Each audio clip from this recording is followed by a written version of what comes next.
Is it working? It's always touch and go for a bit, isn't it? You never know. You never know. Let's see who's going to be the first one in. 0 concurrent viewers.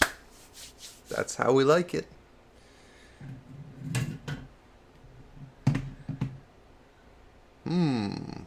One concurrent viewer. Hell yeah. Who is it? Who's in the chat with me? Hey, 2 at once. Beautiful. Cavo Ovek, you were first though.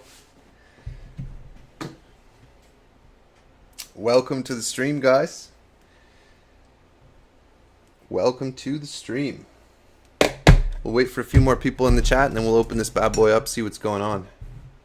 What am I doing today? I've got this Blood and Plunder frigate. I'm going to build it for my Estalians. This is my Estalian Warband. They're kind of, they got this conquistador sort of vibe to them. Summer Games Workshop. Like this is an old Empire handgunner actually. But he's got that classic Mordheim helmet that is so en vogue with the conquistador types. This guy is from Wargames Foundry, I believe, but he fits right in. You can tell they're kind of banged up. Guys, just until really recently, I never used any varnish on my models, which is really not very smart. You definitely want to varnish your models, guys. So yeah. Where are people tuning in from in the chat? I always like to know. I'm trying to figure out where and when my audience tunes in, so let me know in the chat where you guys are from and what time of day it is there, and if you like this time or not, because I'm still trying to figure out when the best time to stream is. I figure, I mean, on my end, it's whenever I feel like it, but I'm curious because obviously I like to have the biggest audience possible when I get these things going. But you guys let me know. Italy, Toronto, so far so good. That's what I was hoping. I was doing it early afternoon. I would get European people and North American people. And Aussies just have to stay up late, I guess. Oceanias and Asians. England, it's coming home. All right. When you say it's coming home, do you mean like you're commuting home right now? Benjamin Wenham says, this is a fine time. Well, right on, Benjamin. Where are you? Germany, 8 p.m., London, 7 p.m. I'm liking what I've seen, guys. Do we have any experts in ships in the chat who are going to... Because I'm just going to say right off the bat, guys, I'm not super concerned with anachronisms here. This frigate might not be contemporary to... well, that's actually a good question. Is like when does the Warhammer universe take place, specifically Warhammer Fantasy universe? Because I mean it's pretty clearly a hodgepodge. It's a rhetorical question. Like you have the Bretonnians with their great helms. Speaking of great helms, but they have great helms in this style, right? Which are basically what is this? Like when do they use these? Like the 12th century? Like these are old school. And then you've got, oh, this thing's so greasy. Disgusting. And then you've got guys, Estalians, with the Morions. And these are more like 16th, 17th century, right? So that's a pretty large gap. But I don't really care. They just separate it by geography, and I think that works really well. I mean, there's magic at play too, right? So styles of armor are largely influenced by the technological arms race on the battlefield. So if there's magic at play, I don't like when people usually say in a fantasy world to excuse whatever, say, well, it's a world with magic. Like, why are you mad that like something stupid and unrealistic happened when it's a world with magic? It's like, well, I still want it to be grounded in reality, but as far as this, I think it works. Tony Sansonetti asked, what time zone are you in? I am in Eastern time zone. I'm on the East Coast of the United States. Craptacular says the pointy end is called the front. So we do have a naval expert in the chat. Remlab Studios, Wasaga Beach, Ontario. Oh, that's pretty fun. That's like kind of a party town, isn't it? You have people partying there now? I know there's that not chill thing that we're not talking about, but hopefully that's clearing up. Fred Benarski says, I'm in US, but actually Polish. You know, well, how could I have known that other than the last name? Pretty Polish last name. Welcome, Fred. The Blood and Plunder stuff is toy. Really gorgeous models. I agree. Let's open it, guys. We got enough. Let's open this bad boy. Has anybody opened one of these before?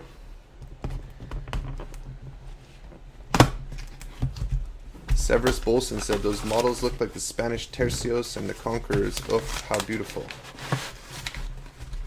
Indeed. Oh, it's white. It's a white resin. Huh.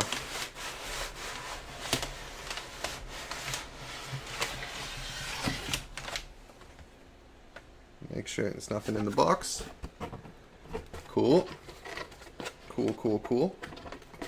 You know what I'm going to do? I'm going to put the box right at the top of the stream so when people come in, they know what's going on. Also, guys, I just wanted to show off the one unpainted guy here in my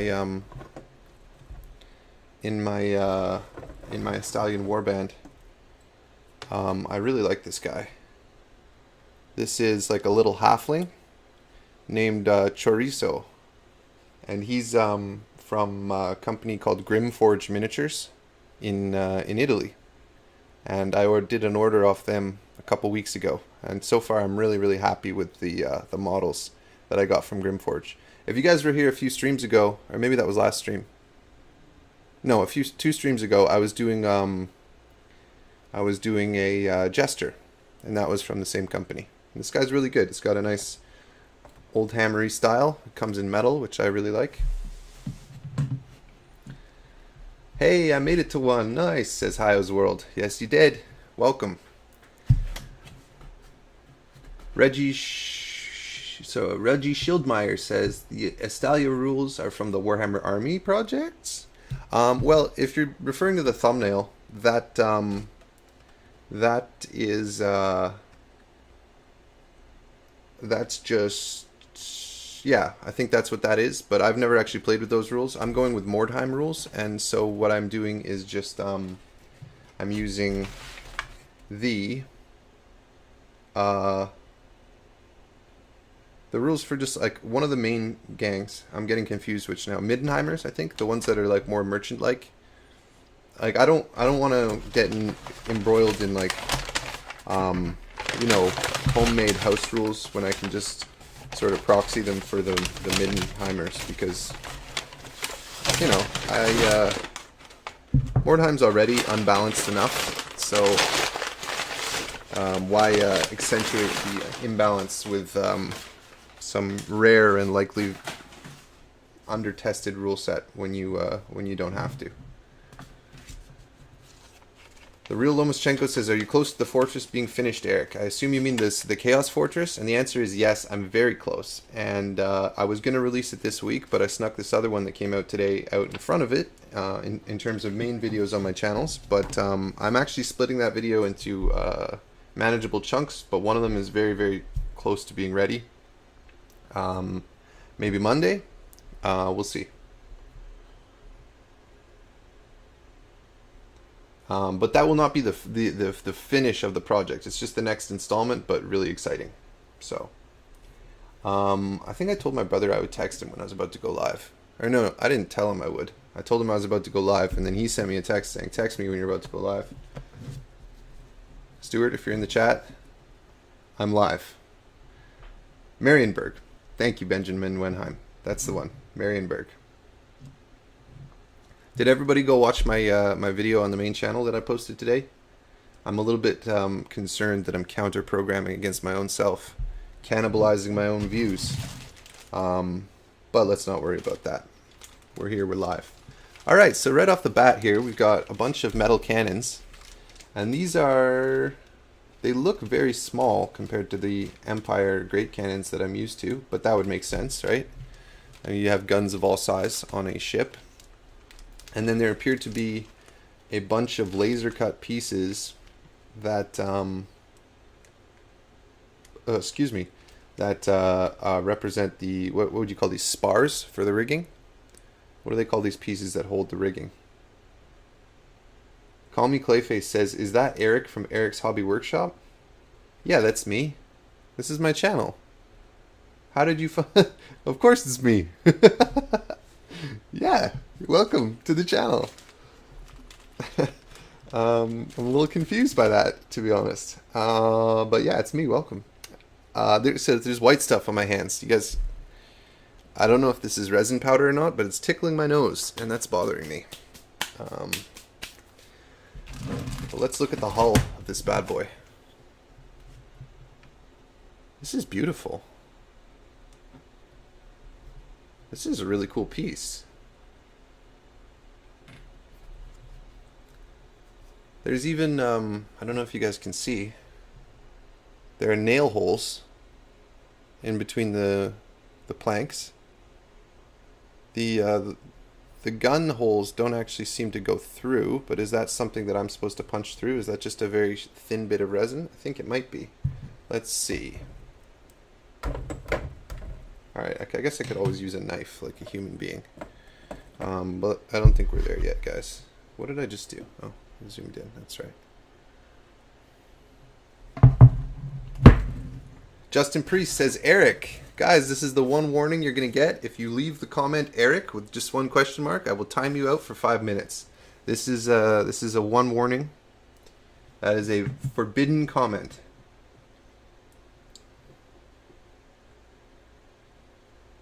Anatomical Bomb says, how do? Is that Luke from Luke's APS? How do? I'm doing great. Welcome, Anatomical Bomb. Does everyone in the UK say how do, or is that like a northern thing?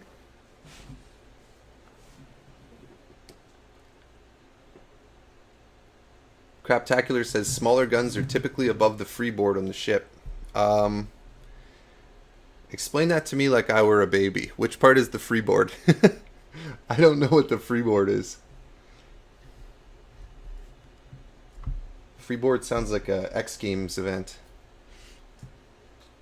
Mikhail says, this is new, Eric. The old one is gone. What's that supposed to mean? I haven't changed. I haven't changed. Maybe you've changed. Hey? Joseph Bett said certain class of pirate ships were called swoops. I've never heard swoops. I've heard of sloops, like Sloop John B.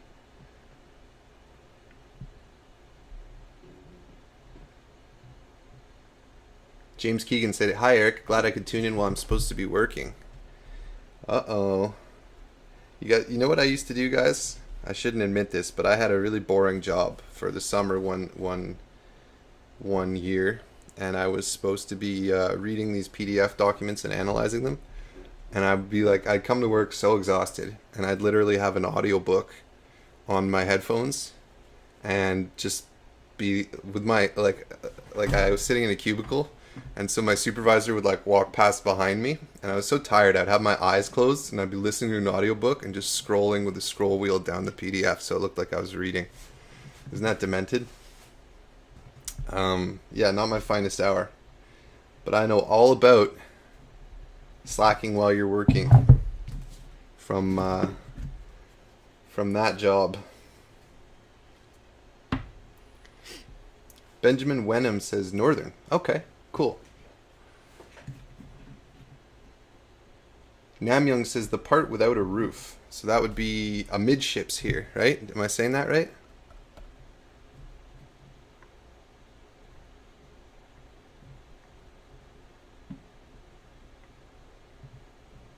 Ballon Bunny says, I would say genius. Well, thank you, man. You know, necessity is the mother of invention, right?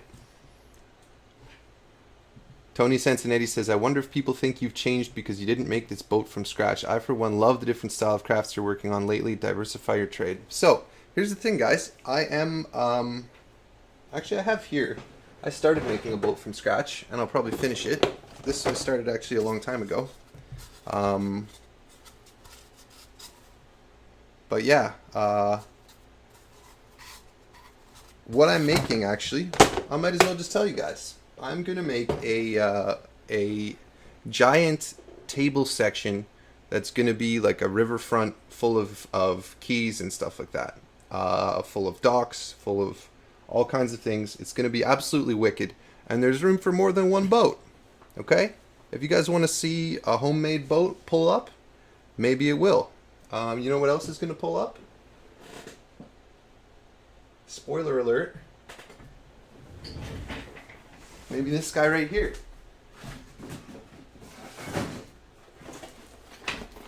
Maybe this bad boy right here. Teaming with Chaos Warriors. Hey? There's plenty of room for all kinds of boats, guys. I haven't changed. We're just doing it bigger nowadays. It's going to be really cool. It's going to be really, really cool. Scratch Bashing says, full of docs. You are known for that. Dude, I know more personal information than I revealed about you last time, so mess around and find out. That's all I gotta say. You keep causing trouble in my chat. We'll see what happens. I'm just kidding, man. I'm glad you're in. I'm glad you're in the chat. If you guys don't know Scratch Bashing's channel, go over and give him a follow because his stuff is awesome. If you like my channel, you'll like his channel for sure.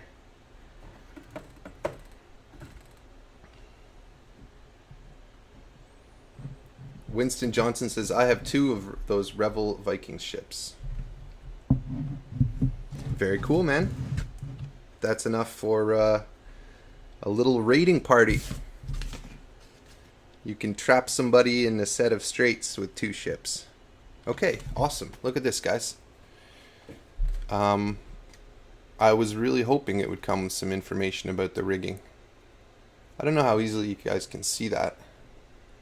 There, that's a little bit clearer. Good. I'm going to have to learn about rigging to rig this thing up. That should be fun. Oh, wow.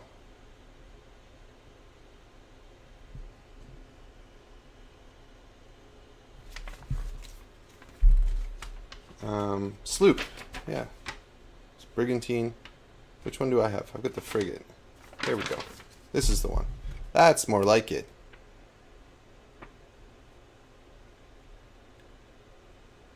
Gunport cover. Ooh, there's gunport covers. Excellent. Okay. Hey guys, we're at 139 peak concurrence. That's awesome. This is more than we've had before, which leads me to believe that this is in fact a good time to stream. Let me know what you think about this time to stream, guys. I know I already asked some people, but there's more of you guys in here now. I'm curious what you guys think about the time to stream.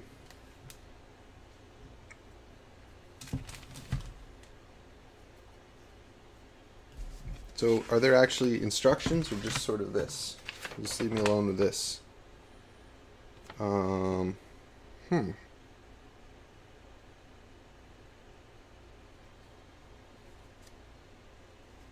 these aren't marked. Well, let's see what we can do here, guys.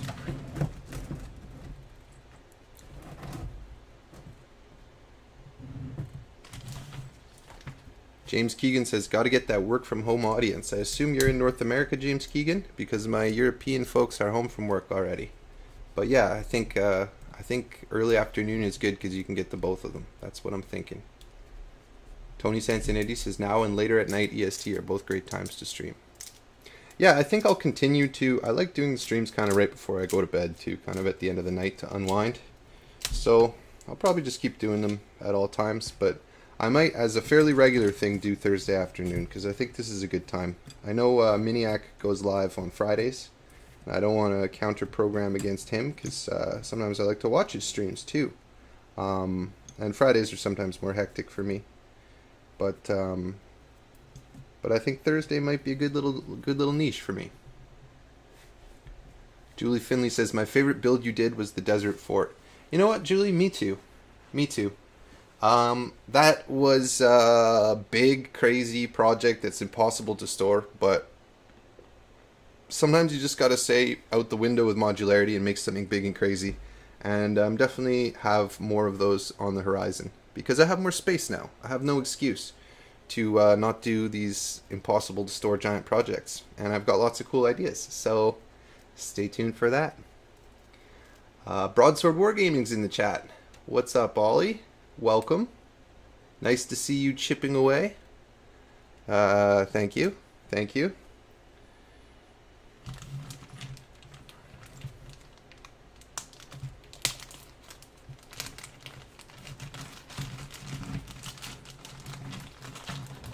Okay, guys.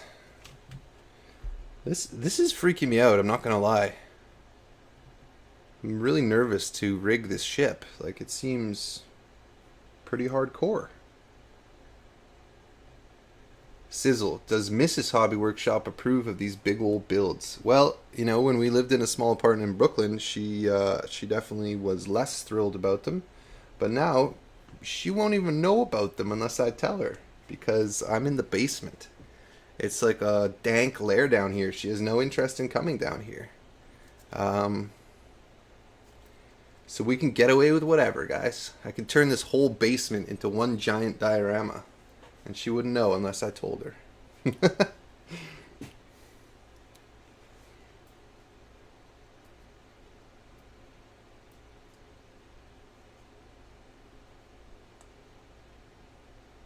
Loch Moig says, hilarious. I just commented on your video about terrain on this ship. You know what? I saw that comment, which is why I pulled this thing down. Because I was like, yeah, that thing is going to be cool. You reminded me about it. And I figured, why not go live and play around with this thing? That'll be fun. So, you're basically get a writer's credit for this live stream. How about that?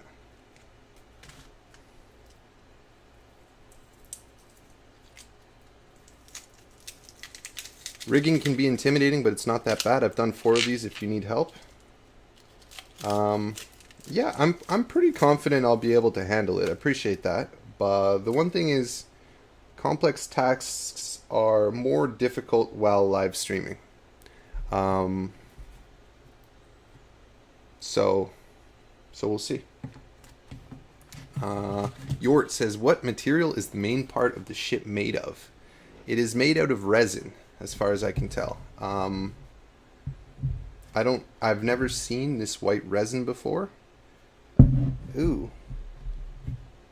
There appears to be some fibrous pieces to it. Hopefully it's not like asbestos or something like that, but some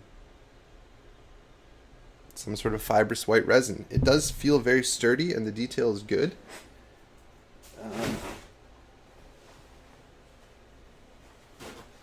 Yeah, beyond that, I don't know what to say. Hey, Dave from Table Ready Gaming's in the chat. It's only a matter of time before hobby space starts being consumed by holiday decorations and furniture projects that will be refinished someday. I fight this fight every day. I feel you, man. I feel you. I took some chairs off the side of the road just the other day to refinish them. And, well, they're not refinished. What can I say? Very flexible resin, resilient stuff. Oh yeah, it does have a bit of, very slight bit of flex. Oops. And I dropped it, so that's good. Those are boat spores. If you find nice soil, you'll soon grow a schooner. I don't believe you, but I like it.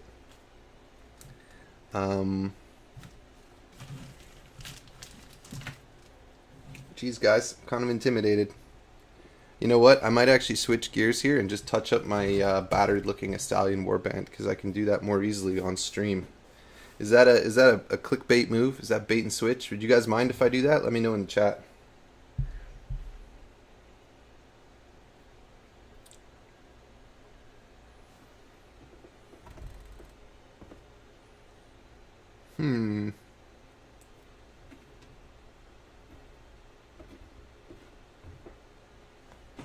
Yeah, I think I...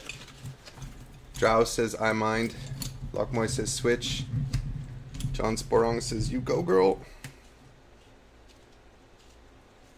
Rich Anderson says, hi, Eric. Can you show the box to see how the finished piece will look? Not easily, dude. I've got models all over the top of it. You can see it here. But you can also, you know, Google it, dude. Sorry. I mean, once I move this stuff around, it'll be easier.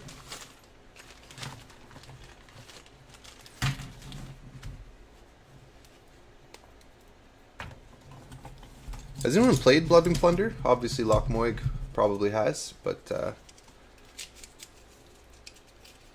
yeah.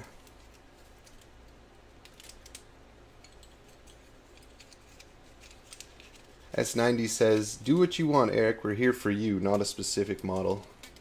Sounds vaguely ominous. We're here for you. No, I like it. Thank you. I appreciate that. I appreciate that.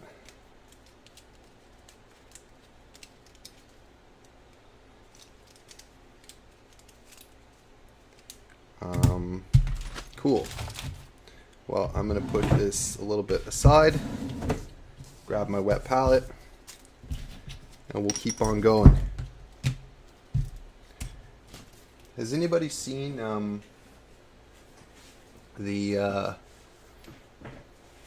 there's a I don't think it's handy.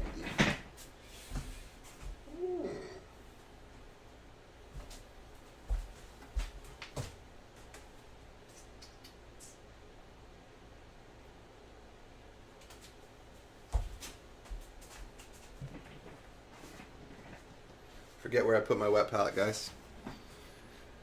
We're doing it live. Oh, it's right there.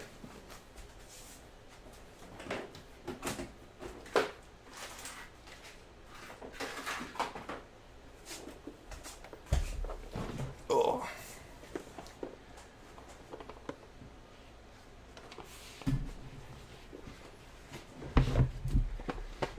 Drow says, I collect it and want to play, need to find a group. Isn't that the truth? That can be such a challenge for some niche game systems sometimes. But what I would recommend for you in that circumstance, Joe, is find a group that plays any sort of system that interests you vaguely at all. And then play that system and try to convince them to play your other systems. Convert them. That's kind of how I got into Mordheim the first time. Is I joined a Necromunda campaign, and then throughout the campaign, I dropped seeds of poison into people's minds that perhaps we should play Mordheim as well. And people were like, I don't know. And then I started building Mordheim terrain and started bringing it around to the games, being like, hey, check it out. Well, not bringing it around, but I would show them pictures on my phone. And they were like, oh, I'm not going to lie, that looks pretty cool. I go, yeah, and all you need is one little gang.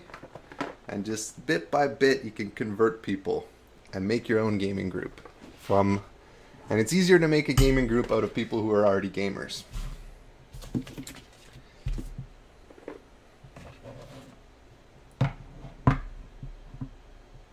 Fred Bednarski says, I have no group nearby, so I play solo war games. I've never done that, but I watched a battle report the other day. By the other day, I mean 4 months ago. And it was a guy doing a 40k game just by himself, playing both sides. And he seemed to be having fun. And that's pretty cool. I mean, I don't see why not. Like, you can kind of just put on different hats for each turn. Yeah, why not? I don't see why there's any reason why that wouldn't work out. It's not like you need to control both sides at once. So, yeah. Rascals Hobbies says, hey Eric, how's it going? From Bismarck, ND. I'm blanking out here on what ND is that. Is that Newfoundland? Is that a state? That's Newfoundland, right? Anyways, welcome. Welcome. Sizzle says, cult leader confirmed. No, I don't think I'd make a very good cult leader. But I have been watching videos about cult leaders. Like, one was about like David Dobrik and how maybe like he used similar techniques to a cult leader. Because I don't know if you guys follow these mainstream influencer space or whatever, but I guess that David Dobrik had sort of a whole crew of people who were dependent upon him, and he would get them to do dangerous stunts, and a lot of them were injuring themselves and stuff like that. And it kind of explored that relationship. And I don't think he necessarily intended to do that, but just the structure that built up around him ended up being sort of cult-like. But I'm not good at that. I mean, maybe I can be persuasive, but I'm not good at like emotionally abusing people into submission. At least I don't think so.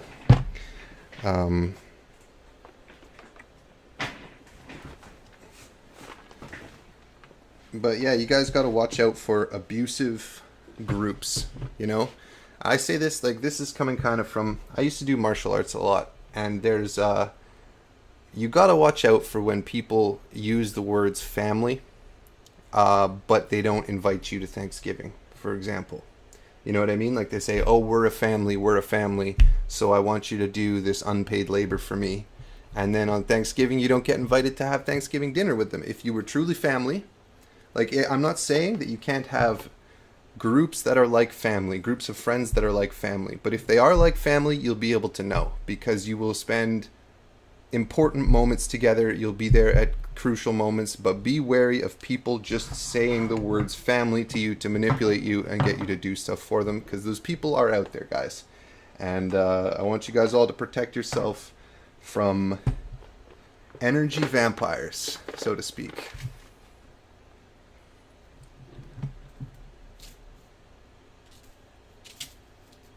North Dakota. Of course ND is North Dakota.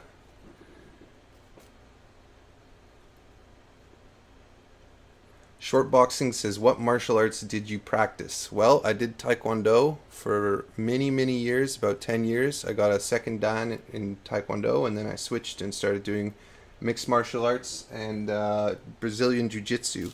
And I got to a brown belt in Brazilian Jiu-Jitsu, and then I really messed up my back real bad.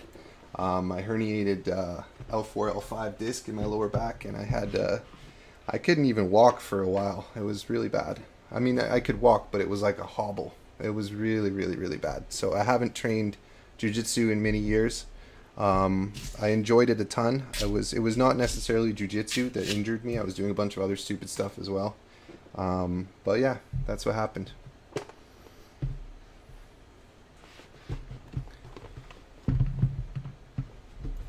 Fred Bednarski says, use the word family, but not really a family. So basically any corporations nowadays.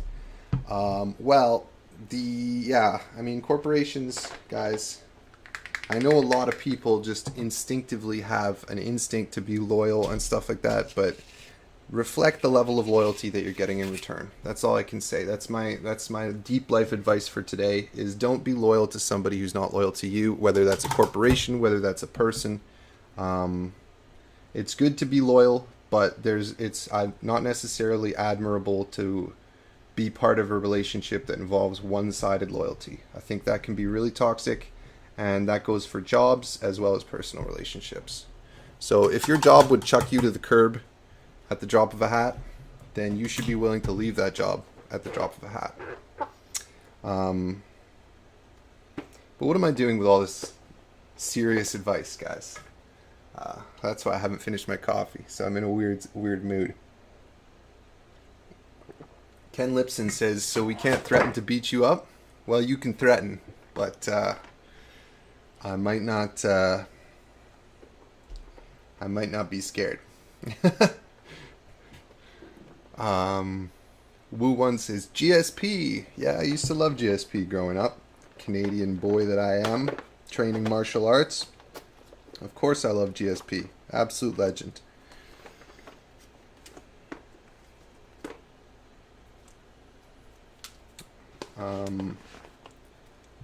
Maybe I should start painting, now that I've had the paints on my laps for like 20 minutes. Rob says, just coming in, how's the boat coming? Well, Rob, we opened the boat. The boat's beautiful, but check out the rigging map. It's kind of complicated, and I'm a little bit intimidated to do it on stream, so maybe I'll throw it into a future long-form video, but right now I'm just going to touch up my Estalian Warband, who are going to be the ones who are driving the boat. So that's where we're at right now. Tony Sansonetti says, Eric's round table of wise advice. Well, you know, I don't claim to have all the answers or be you know, excessively wise, but I've learned a few things over the years, and if I can keep you guys from any bad situations by passing on a little nugget I've picked up here and there, well, I'm happy to do that. But please take everything I say with a grain of salt, because, well, you should be skeptical of everything in this life.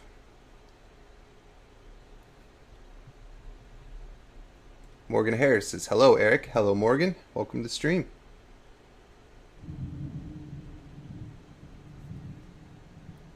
Fred Bednarski says, how long do you keep your wet palettes between cleaning? I sometimes get a bit of a smell of them, but the paints still work well. Fred Bednarski, I get that too. It's really gross. When it starts to smell, I clean it. I think people say to use distilled water, and then you won't have the whatever bacteria is in there causing them to start to get nasty. So I would definitely recommend that if you're having that issue. But yeah, I actually just cleaned my palette. If you guys were on earlier streams, you remember it was really piggy. I cleaned it up because it was getting embarrassed about it. You also may remember, if you were on previous streams, that I promised to get an Ethernet cable and to improve my production values, and I have not done that yet. I just found out that my computer can't use an Ethernet cable without a port, and the port that I'm using is already maxed to the max, so it's a little bit more complicated than I expected it to be. But we'll get there. But is there any lag? You guys having any lag, or is everything looking all right so far?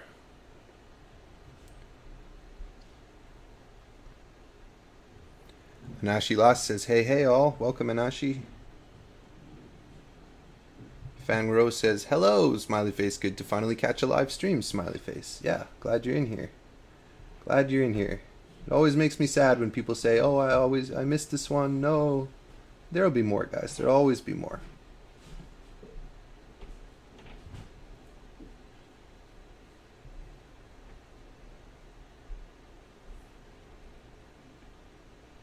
Everything okay on my end? That's good. No lag, good picture. I love it. I love it.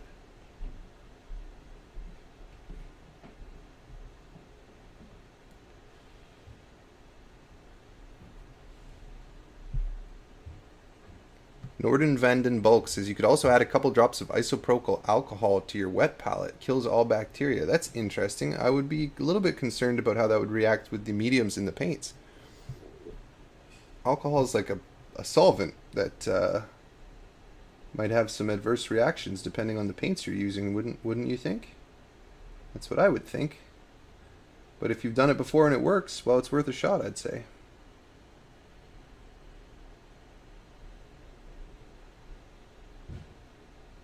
By the way, guys, that reminds me. I never realized until recently that the reason that a vodka sauce, like you put a shot of vodka into a tomato sauce, and that's because of the solvent properties of the alcohol, gets more flavor out of the ingredients. Which makes perfect sense when you say it, but I'd never thought about that. So I'll pass that on to you guys in case you were considering putting a shot of vodka in your tomato sauces.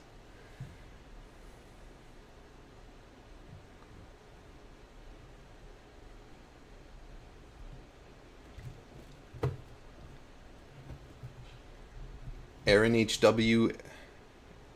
Awaj says, I use alcohol to strip my minis, lol. Yeah, exactly.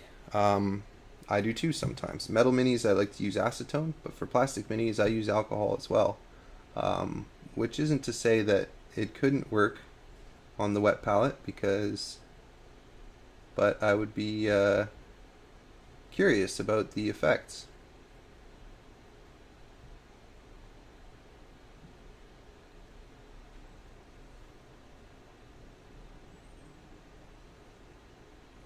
Dark Matter Workshop's in the chat, guys. What's up, Gert?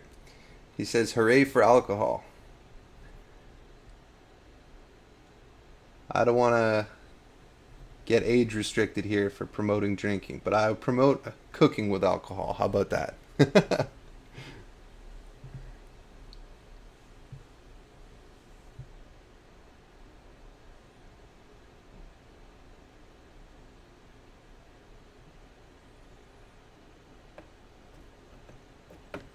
Or mustard and beef broth and whiskey for a nice steak gravy.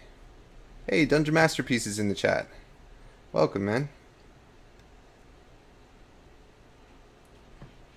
If you guys are RPG players, go check out Dungeon Masterpiece, because he's got some really cool adventure hooks and things like that. Video ideas.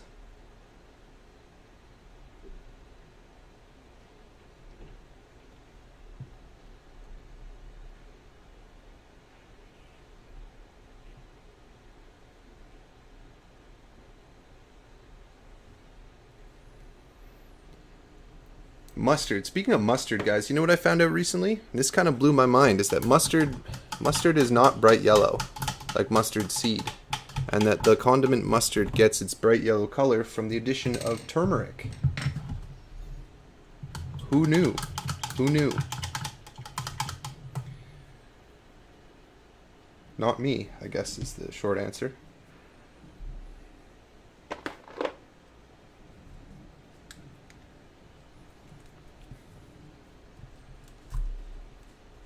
Wait, what? Says Dungeon Masterpiece about presumably the mustard thing. Look it up, dude. Look it up. Blowing my mind here, Eric. Yeah, maybe I should. Maybe this should become a cooking show, eh? What do you guys think?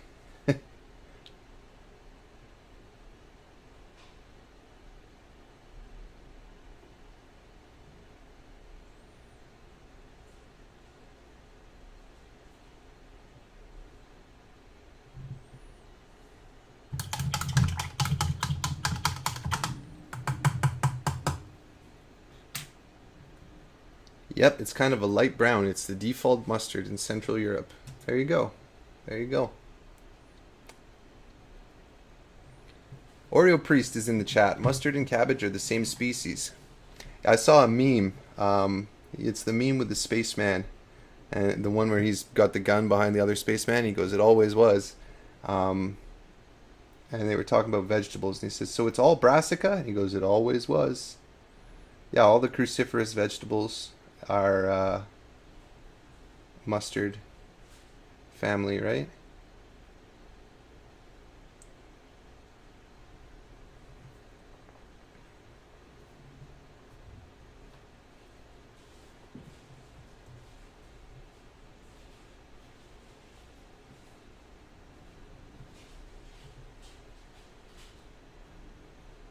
It's interesting. You know, I had a revelation about condiments recently, guys, which is that the flavor is good or whatever, but the reason that you need condiments, the reason you want ketchup or the reason you want mustard most of the time is because it's just a vessel for vinegar. And, you know, like a greasy fast food, that addition of the acid really balances out the sort of the flavor profile of the food, which is why they go so well with burgers and fries. It's just a vessel for acid. Just a vessel for the vinegar.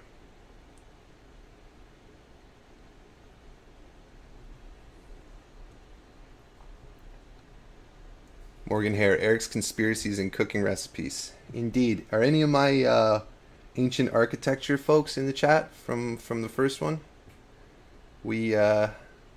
I've been watching some of that stuff that was recommended to me, and I'm blown away, guys. I'm blown away. I have a whole new understanding of the Great Pyramid of Giza, and I'm fascinated, let me tell you.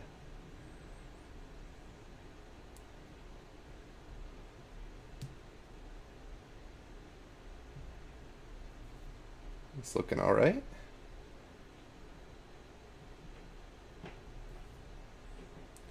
Kevin Duda says, what scale is that little guy? I guess he'd be a 28 millimeter. He's Warhammer, Mordheim scale. Same as Warhammer Fantasy. This is from Wargames Foundry, though, by the way, guys. Fred Bednarski says, cooking is just tasty chemistry. I guess that's true. But then again, I guess painting is just good-looking chemistry. Right? S90, nice, Eric. Glad you like the Ancient Architect channel. I love his vids. Dude, I love the Ancient Architect channel. I've been binge watching it since you recommended it. Was it you that recommended it, or was it the other fellas? But yeah, I'm super into it. I watched the full explanation of the Great Pyramid of Giza, where he talks about, you know, the expansion hypothesis, and that's the first reasonable explanation I've seen for all the quote unquote air shafts, and the anomalies within them. And yeah, I was really impressed. I was really impressed, and I really enjoyed that. And I've been watching a bunch of his other videos too. Recently, I just watched the one about the weathering of the Sphinx enclosure, how it predates the Great Pyramid, based on the latest hydrological studies. And I love that stuff. Great recommendation.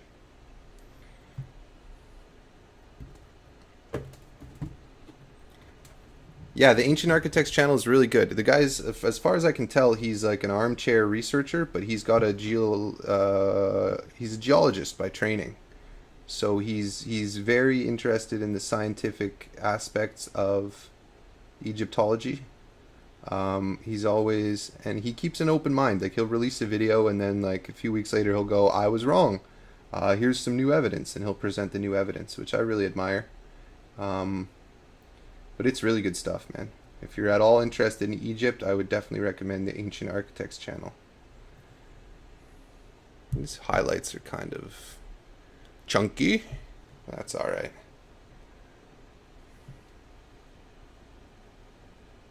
Fred Bednarski says, "For what it's worth, going inside the pyramids is underwhelming. It's just a long corridor into a small musty room, and if you're me, it's also filled with people taking selfies." Interesting. Which rooms did they let you into? Like, they let you into the King's Chamber? Do you go through the Grand Gallery? I definitely want to go to Egypt, especially more after watching all these videos. But yeah, you know what? This is disappointed. This disappointed the heck out of me. If you go, guys, go on Google Maps, go on Google Earth, like, view, Street View, and go to the Sphinx. And then, like, so you're looking at the Sphinx this way. Turn around 180 degrees and look the other way, and there's like a KFC and a neighborhood right across the street from the Sphinx. And that, I don't know why, but that made me really sad. That made me really sad. Anatomical bomb. There's a McDonald's right next to the pyramid. I'm not surprised. I'm not surprised.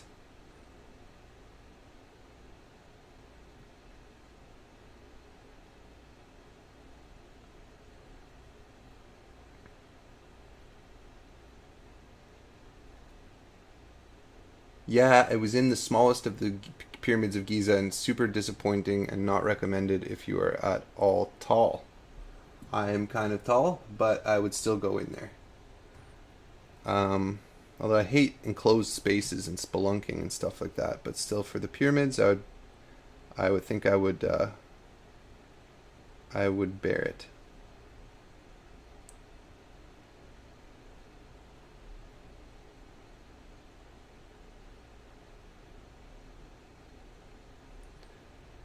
Weird chunky highlights.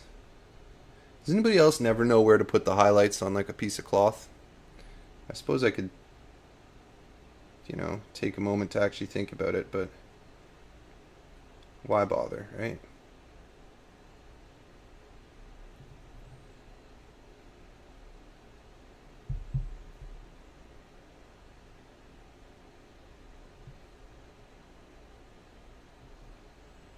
That looks decent enough at a distance.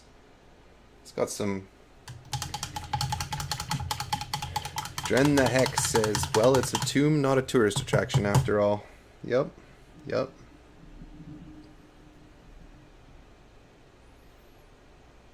The McDonald's is staffed by mummies, though. The McDonald's at the Giza Plateau is staffed by mummies. Wouldn't that be something? I saw one of the theories on this Ancient Architects channel that I really liked was that he thought maybe that there's potential that the Giza Plateau was once mined for iron ore, based on there's a few, like in some of the funerary shafts, there's some evidence of seams of iron ore, and then it was later repurposed for, because it was already filled with holes and shafts, repurposed for funerary purposes because there were already a bunch of holes lying around, which I could see that being the truth. I haven't seen necessarily enough evidence to be completely convinced of that, but that would make sense. That would make sense.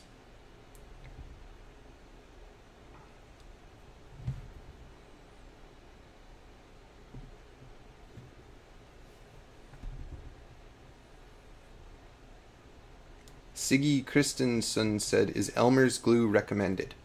I use it for, Siggy Christensen, I use it for gluing sand onto bases all the time. It's perfectly good. Make sure you don't get the one that says school glue. If it says school glue, then it'll be water, like it'll dissolve in water. The school glue is usually written in like a childish handwriting. That is not the same as just the basic white glue, and I would personally avoid the school glue, but the normal Elmer's is perfectly good glue for a variety of applications. Mostly I use it for sand and sometimes for gluing paper to paper, like cardboard to chipboard or cardboard to cardboard. Perfectly good for that. I wouldn't use it for gluing plastic, but I would use it for paper applications. Absolutely.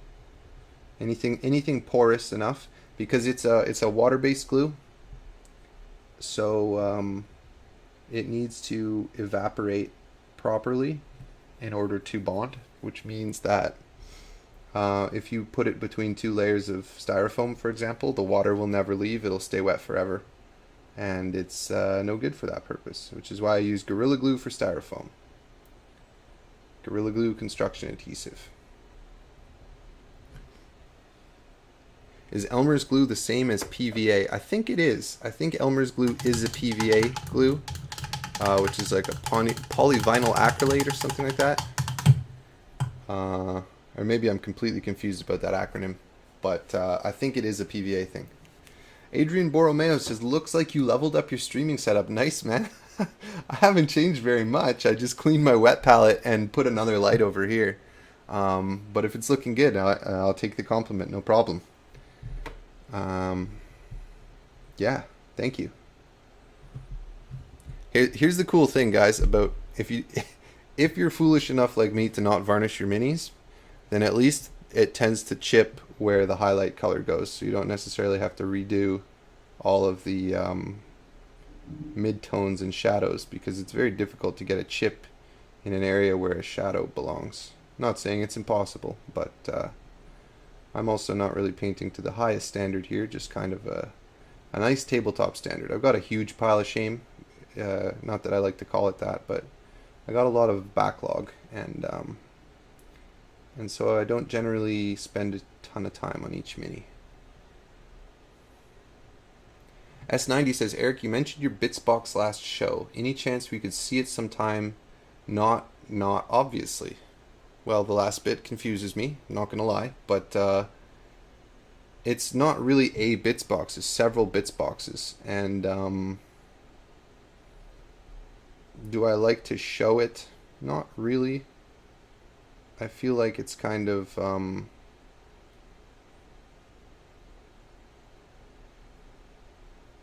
don't know why I don't like to show my bits boxes. Maybe because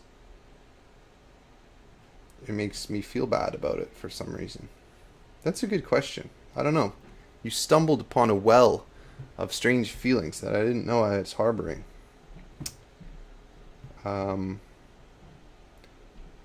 Like, as far as Games Workshop bits, they could probably fit in maybe a tub or two tubs, not counting the ones still on sprues. But I have all these other, dollar store toys and other weird stuff just in tons and tons of tubs. And maybe it's the amount of bits that I have versus the amount of projects that I actually put out that I don't feel good about. LMAO, sorry. Don't worry about it, man.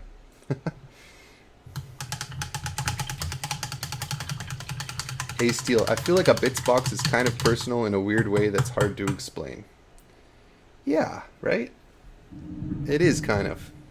It is kind of.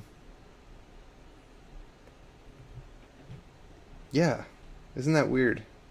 I'm having trouble putting it into words too, and that's unusual for me because normally I never shut up.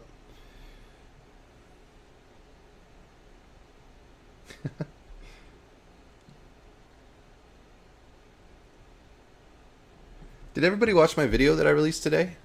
Because I'm curious what you guys thought about a short video like that. Like, it was the shortest video I've ever released on my channel, maybe, or close to.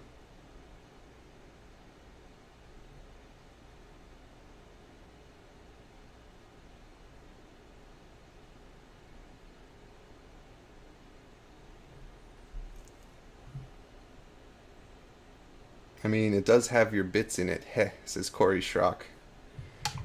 I see what you did there, Corey. I see what you did there.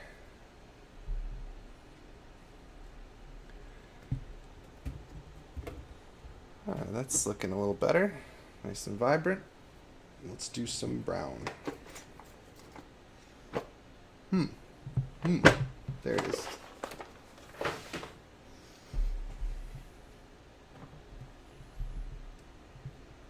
Joe P says, I liked it. Sol Vince's stuff is so cool. It is, isn't it? Yeah, really exciting for me. Really exciting to get that. You know, I haven't bought a lot of commissions. I'll tell you guys my deepest fear as a hobbyist, okay? This is my deepest fear.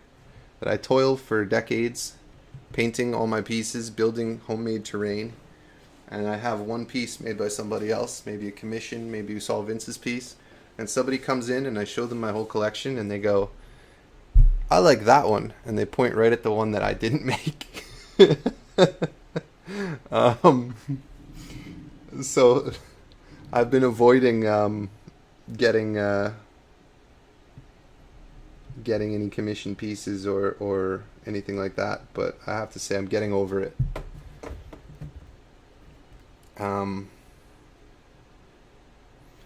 Yeah, so I'll just you know, I can manage that by just saying, when I show people my collection, don't say anything nice about that one because I didn't make that one. Anybody else have these feelings or just me?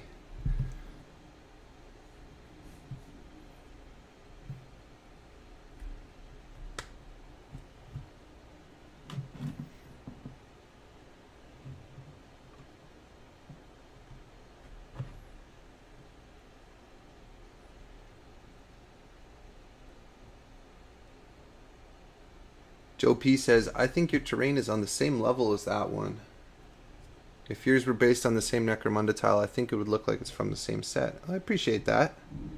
In person, I can definitely see his feels elevated to me. And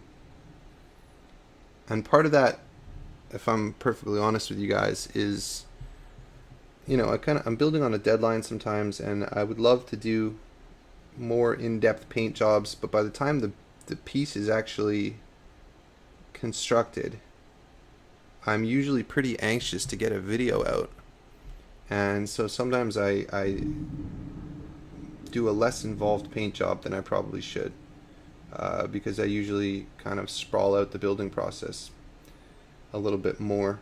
But definitely Sol has been a huge influence on on the look of my stuff and how I build it. But I mean, there's a big difference. I like to do a lot of scratch building stuff too, and he's more of a kit bashing type guy, which I think is good because I don't want to be in exactly the same lane as any of my peers. I like originality. I really value originality, and whenever somebody's got an original, unique style, it makes me happy. So I try to be that way myself.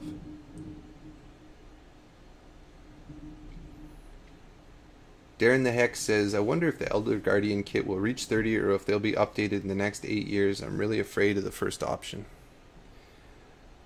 I feel you, man. I mean, luckily it's not a bad looking kit, realistically. It's so much better looking than Mini Marines were, if we're going to be honest. Wow, did you guys hear that thunder? I bet my umbrella is flying around outside. Oh, well, I'm streaming. It is what it is. Joe P says the unhelmeted heads are so dated. Yeah, they are. They got a bit of almost like a... It's funny how, yeah, they don't look good. But, you know, my brother always says, and I think he's onto something here, that he prefers Eldar to be helmeted because he likes the enigmatic, mysterious look that they have with their sort of mouthless helmets. Are they mouthless?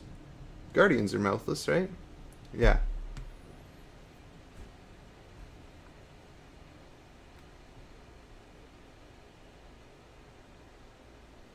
Corey Schrock said, what stood out to me about the Sol Vince piece was the floor. It's a tile that could be used with other tiles, but the floor was really detailed in a way that made the edge not really abrupt. Yeah. Yeah, there was a lot of nice weathering done on the floor. There's a lot of nice details in that piece, guys. It's, I don't know how I get to look at it whenever I want. By the way, there were a few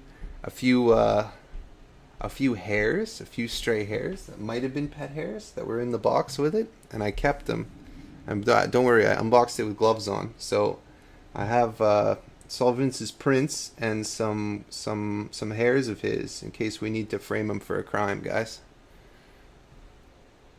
Thinking ahead, right? I don't know why I keep making these stupid jokes about...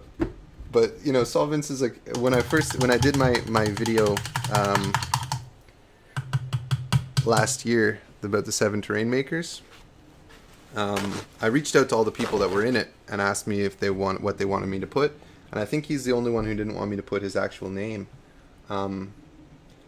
So I like to exaggerate about how mysterious he is and stuff.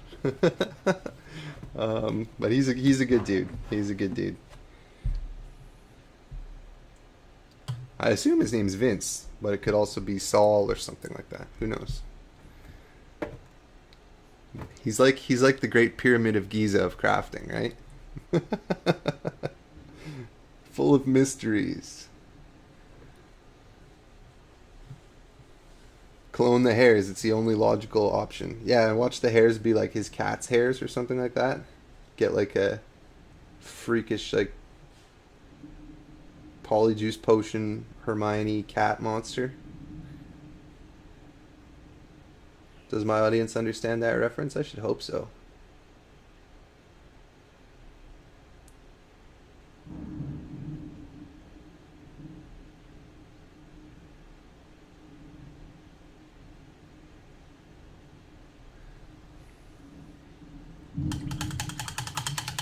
Hey, but you still get a free cat.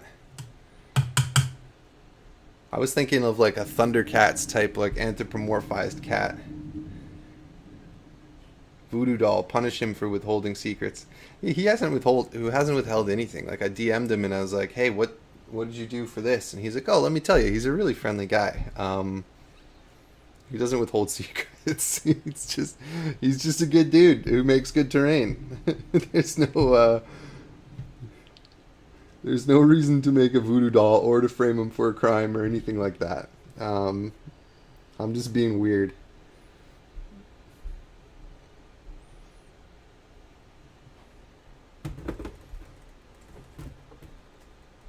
G, finally caught a stream. Hope you're doing well, Eric. I'm doing great. Thank you, G. Thanks for tuning in, man. I'm glad you finally caught one too.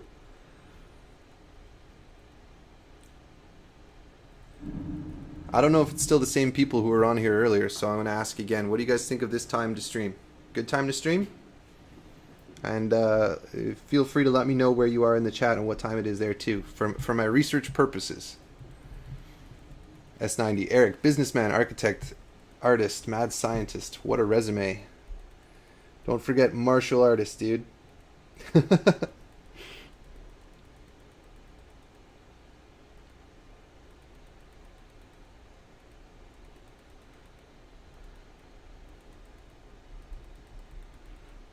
Okay. How good is this guy, guys? This is like a Citadel miniature from like the 80s, I think.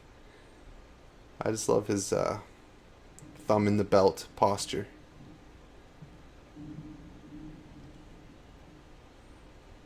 Perfect time for Germany, perfect in the EU.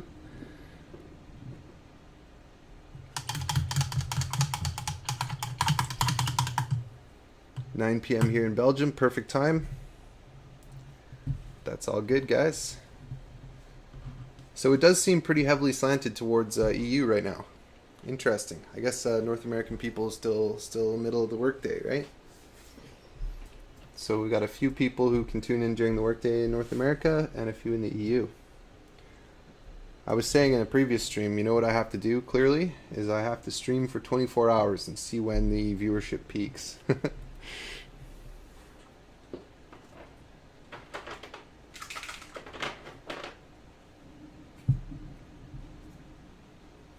3 p.m. in Ontario. Great timing. Mordheim game in 2 hours. Norska versus Skaven at Memorial Gardens. That sounds awesome, man. That sounds awesome. I don't know if you were here earlier, but in addition to this Estalian frigate that I have in front of me, we're doing... I have a longship for my Norse... Let me show you. The Norska warriors.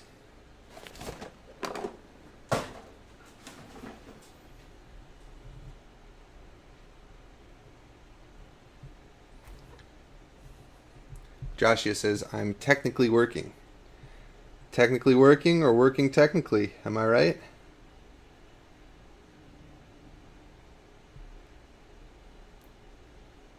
Wait, that's not how that goes.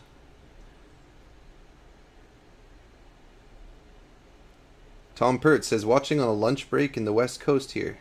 Very cool. Is it still scorching out there, Tom Pert? You guys still in a gnarly heat wave? If the NSA wasn't listening, I'd tell you guys about direct energy weapons and what's really going on. But I'm just kidding. I'm just kidding.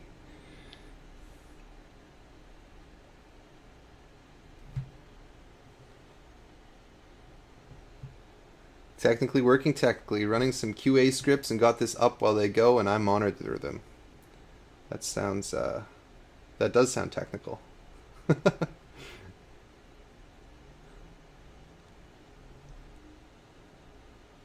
Shortboxing says, oh wow, what's the brand for that ship? Might look into it for my gang. It is by Revel. Why is this so awkward? What's wrong with me? Revel Viking ship. It says 1 to 50 scale, but I think it's a good size. Let's take a look. This is what comes inside. There is a sprue, sort of like a plastic sail. A spool of rigging, a thing of instructions, and then you can see there's 2 halves of the hull. It is about that long. Yeah, it's pretty wicked. Tons of oars, and a ton of shields too, which are about the right size for Warhammer. You can see all these shields. They're about the size of the big orc shields, if you know. So, yeah, if you play a Norska Warband, I would definitely say that getting one of these would be a no-brainer. The only thing about it that I'm going to have to deal with is it's designed to sit sort of in... There's no picture of it. Oh, yeah. It's designed to sit in... Like, the hull of it is not flat. So it can't sit flat on the table without modification. That's the one thing. That's the one thing. Man, Rebel should pay me for that little plug I just did, eh? But yeah, it's pretty cool. Glad to help.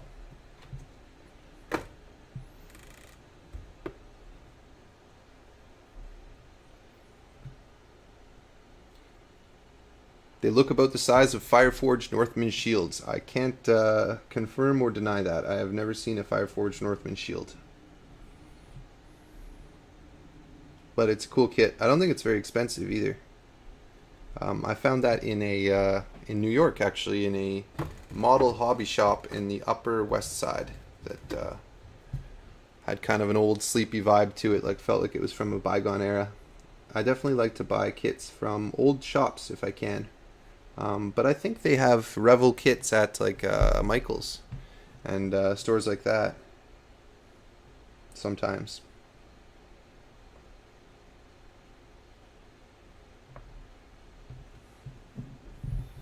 Mm-hmm. Mm-hmm. Just play Man of War. I love Man of War. You could make a resin water base for it. Yeah, see, you totally could. Ish. YSCH. Is that Ish? I don't know how to say that. I'm going to say YSCH. You could totally make a resin pour and make a really cool diorama that way. But then if you wanted to play a game, you couldn't really have it like a... you couldn't have it moving around at table level. It would always be above the table level with sort of a block of water underneath it. So it really depends on if you want it for display or for playing. Compromises to be made always. Display versus play.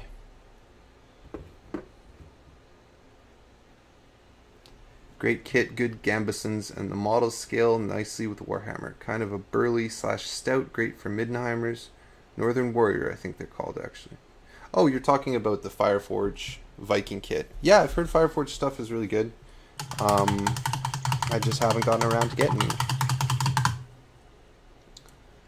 Anatomical Bomb says I'm painting a Nurgle Glotkin right now. Love it. What's a Glotkin again? It's a flying thing? George Sheridan says, hi, hello, I'm here, but I have to go soon, so hello. Well, thanks for stopping in, George, and saying hi. Appreciate that. Metal Hyde says, hi, Eric, just wanted to say hi and tell you I love the stuff you produce. Keep up the good stuff. Thank you, man. Words of encouragement like that keep me going. I really appreciate that.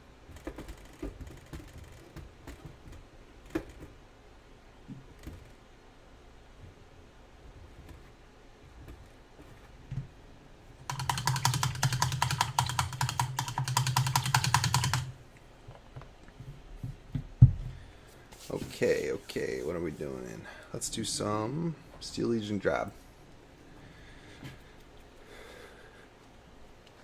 100% what Metal Hide said. Oh, that was a nice comment that I just read, so thank you. Yeesh, yeah, that's about how you say it. It's an abbreviation anyways, so anything goes, really. Okay, cool. I'll try to remember that.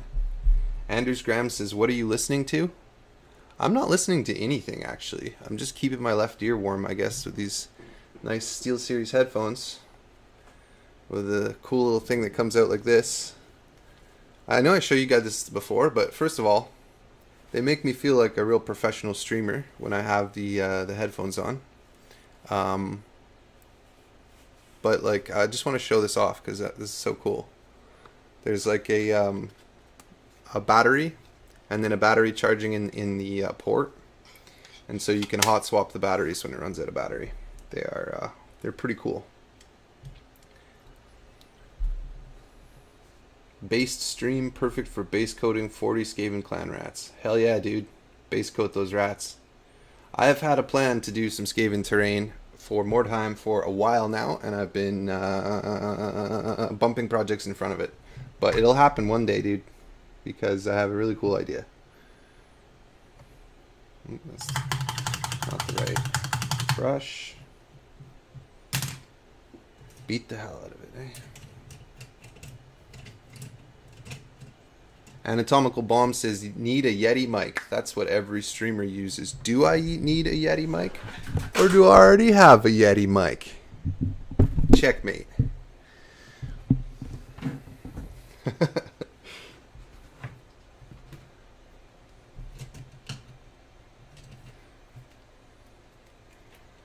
With the game being out of production, what's the best way to get into Mordheim? Just scour eBay for old rules books and minis? Well, Joe P, depends on your budget. Rule books, you do definitely not need to buy a rule book. They're overpriced on eBay. Just go to broheim.net, and there is PDFs of rules. There's tons of rules for a bunch of warbands that were never originally published, and they're all clearly labeled in terms of tiers of these are the original ones. These ones came out in Town Crier magazine. These ones are fan-made. And I would say join the Mordheim group on Facebook because there's a lot of people there. And yeah, you could buy old Games Workshop models out of print if that's what you prefer, but you could also easily buy, there's a ton of new kits that would work great for it. Someone was mentioning Fireforged Northmen in the chat. Those would make good human models for Mordheim. There's so many different options these days there's a lot of things to do. So I would say, what's the other company I'm thinking of that has a kit like that? Maybe I am thinking of Fireforge, but Fireforge would be a great one to start. Just buy a box of Northmen, make yourself a little gang. If you want to convince other people to play with you, then maybe make 2 gangs, and then you can just rope somebody into it when they're already at your house or something and say, hey, let's play a quick game of Mordheim. I've already got the lists together. That's always a good way to get somebody into it, is to furnish 2 gangs, but obviously that's not possible for everybody. But yeah, that would be my recommendation. Another thing that would be a really good start for a gang is, what the hell is that game called? It's the Games Workshop game.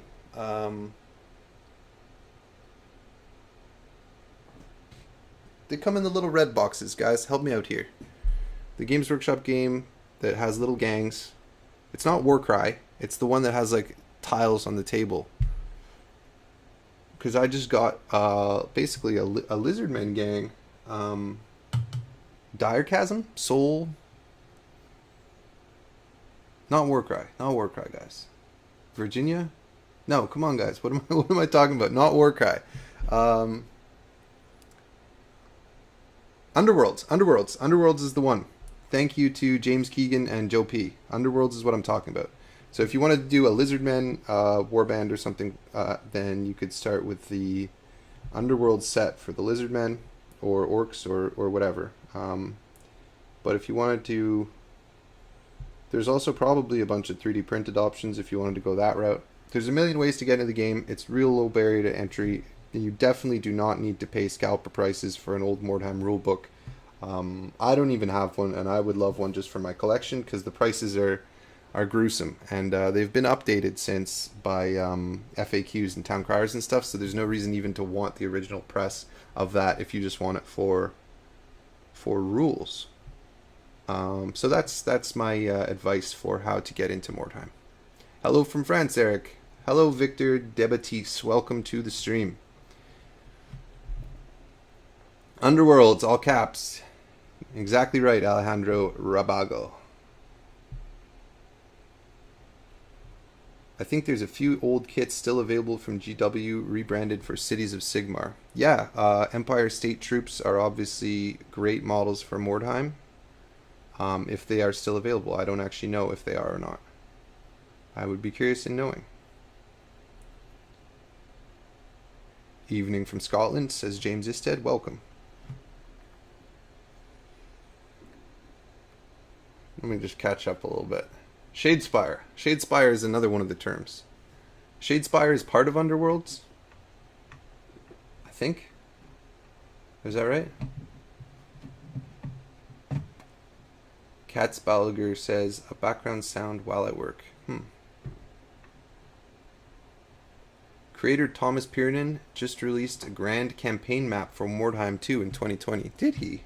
Did I miss that? Is that one like subdivided into pieces or something? I've seen the Mordheim map that shows, you know, the map of the city, but it didn't seem to be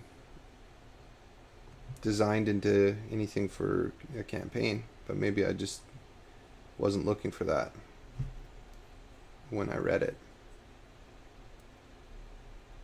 The Game, the movie. Good morning from Japan. Hey, Japan. I think you're our first Japanese located chat guest. So welcome.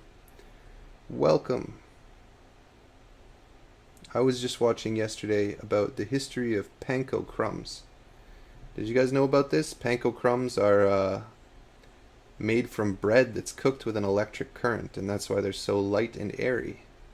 Is the electric current makes the crystal structures of the bread different from oven baking, and the bread comes out with no crust. I don't know why Japan reminded me of that. Maybe because panko is Japanese breadcrumbs. But anyways, yeah, welcome to the stream. Jeffrey Haas says, I'm a little out of the loop here. Is Mordheim like Underworlds? Well, Mordheim is essentially if I'm not mistaken, it's the same thing as Warhammer Skirmish. So it's turn-based. The models move freely around the table. There's no board game aspect to it. So I don't think that is very much like Underworlds. I think Underworlds is is a board game, right? Or it's at least got tiles or something like that. Orbital Wig says, what's your zodiac? Well, why don't you guess? Can you guess based on my personality? Surely the zodiac has enough predictive power for you to be able to tell my zodiac, right?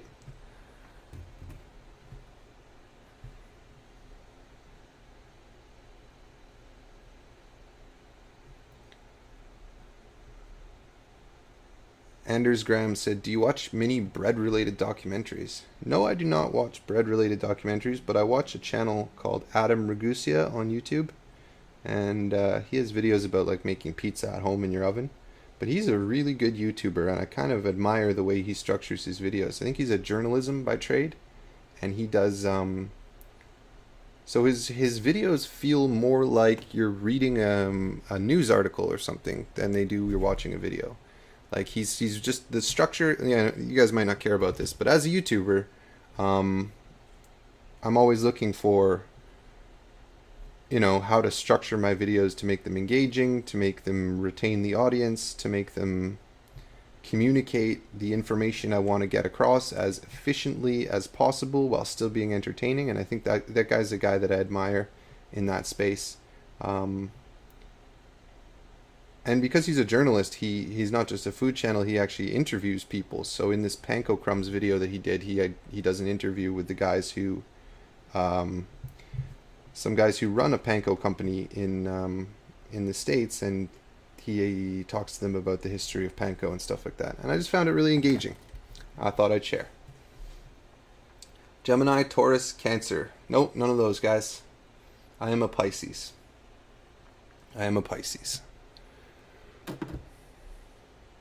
Now, here's hard mode. Can you guess my wife's zodiac based on our compatibility? Huh? Boris Clitoris. Taurus? What a comment and username combo. Boris Clitoris Taurus. Man, if I say that word, am my stream going to get dropped? Thanks a lot, Boris. Well, I assume if you can make that your username, then I'm not going to get in trouble for reading it out loud.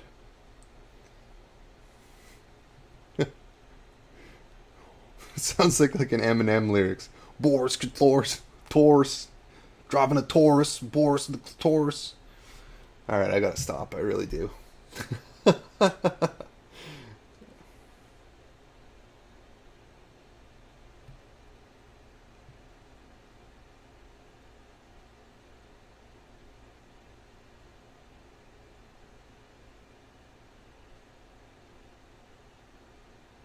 Hi Eric, first time at your stream, want to pay you a huge respect. Your channel is a true treasure. Thanks, man. I'm actually trying to learn a little bit of Russian. And so hopefully I'll be able to converse with you in Russian one day, but that day is not today. That day is not today.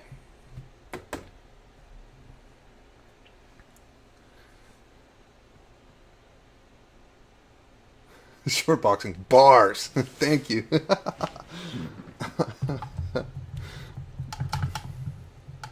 Oreo Priest said, don't say your wife's zodiac. Okay. I have advice from my legal counsel to not say my wife's zodiac, so you guys will just have to wonder forever. Unless I get her on here and she feels like revealing that information to you guys. Cal says, first time I've got your stream. Hi from the UK. Hail from the UK. Hey, well, look, oh, I got my hair in there. Have you ever seen such luxurious body and shine? Actually, my hair is disgusting, but let's not talk about that. Fred Benarski says, why are you learning Russian? Well, because my wife is Russian. That's why. And her family all speaks Russian. And I have a feeling that they're talking about me right in front of me a lot of the time. So I'm going to have to figure out what they're saying about me. Some way, right?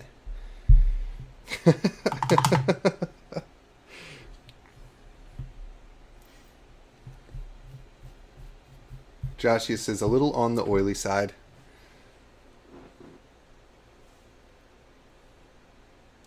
Table Ready Gaming says, check for bald spots. Yeah, will you guys do a little bald check for me?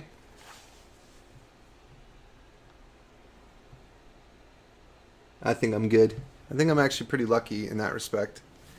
Don't that I haven't had any hair loss. Touch wood. Oh.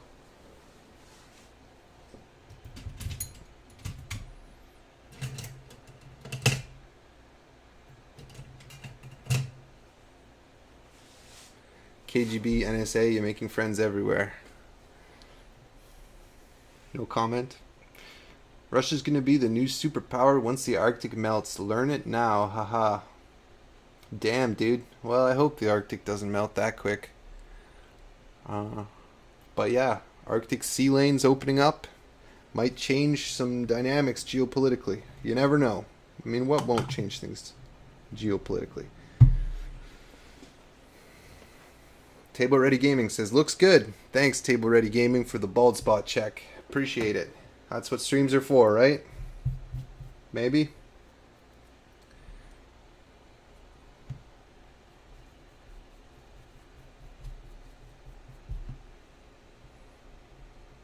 Anders Graham says, if the Arctic melts quickly, I drown. Well, the unfortunate thing is it does seem to happen pretty abruptly, doesn't it? Just like the sea ice just kind of vanishes one season, and then the continental ice shelves or whatever, like they erode underneath them and then they just calve off in these giant slabs.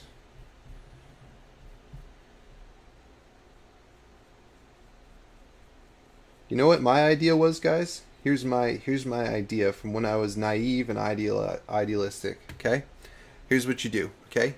You go around the oceans and you collect all of the garbage from the garbage vortexes, all the plastic pellets and, you know, six-pack rings that are choking seabirds and turtles, and you collect all of that and you process this waste plastic into a plastic sheet, okay? A white plastic sheet. I would assume it would be like a grocery bag except a little bit thicker. Then you take that up to the Arctic and you spread it across particular patches of open sea to reduce the albedo of the seawaters, because that's what's the problem, guys, with the greenhouse effect, right? The solar radiation comes in, and if it hits sea ice, it's white. It bounces a lot of that radiation back into the atmosphere. But if it's open water, then it's just dark water, and that dark water absorbs a lot of that radiation, and that causes heat, and that causes the climate to heat up with a runaway effect. So as sea ice decreases, it's a vicious spiral.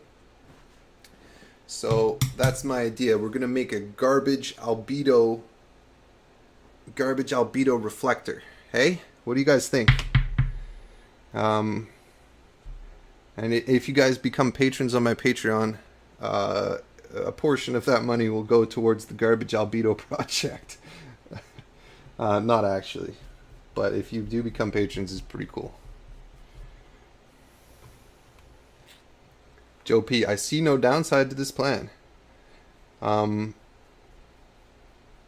or even they could make garbage albedo icebergs that can actually support the weight of like a polar bear and stuff like that, right? Because they keep telling us, oh, look at this sad polar bear. You know, he's got no Coca-Cola left from Christmas and nowhere to hang his hat because the ice is gone. And it just shows like a polar bear on something the size of like a car just going, So yeah, there's potential here, guys. There's potential. You heard it here first. You know, normally I wouldn't reveal my top secret ideas on the stream, but this one's for the good of the world. So let's get it out there. Let's fire it out into the broader cultural zeitgeist. We're going to solve the problems afflicting this world one stream at a time, guys. You guys are in on the ground floor. Pat yourselves on the back, everybody.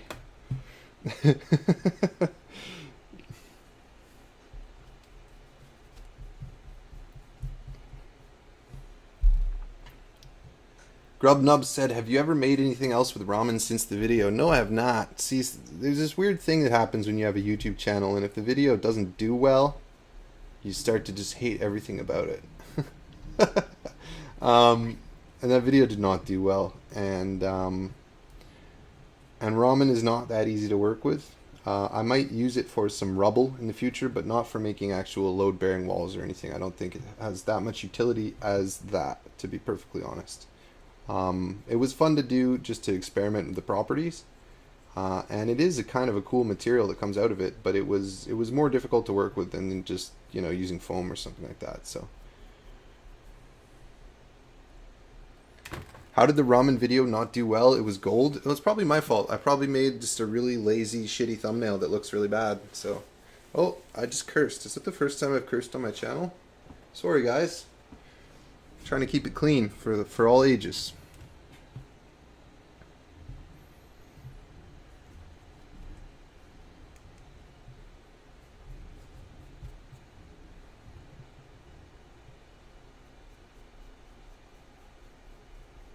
I guess I could always go back and update the thumbnail with a better picture. You may not realize this, guys, as laymen, but YouTube is like 75% thumbnail and title. It doesn't matter really if your video is good or not. It just matters if you have good thumbnail, good title, you post it at the right time. And it's kind of maddening how important that stuff is, but it really is. And it can mean the difference between, you know, it can be like an order of magnitude difference in terms of the views. And when you work hard on a video and it flops, it feels really bad, guys. And when you put in comparatively less effort and a video takes off, it kind of makes you feel weird. You kind of feel like a genius, but you kind of feel like you cheated, you know?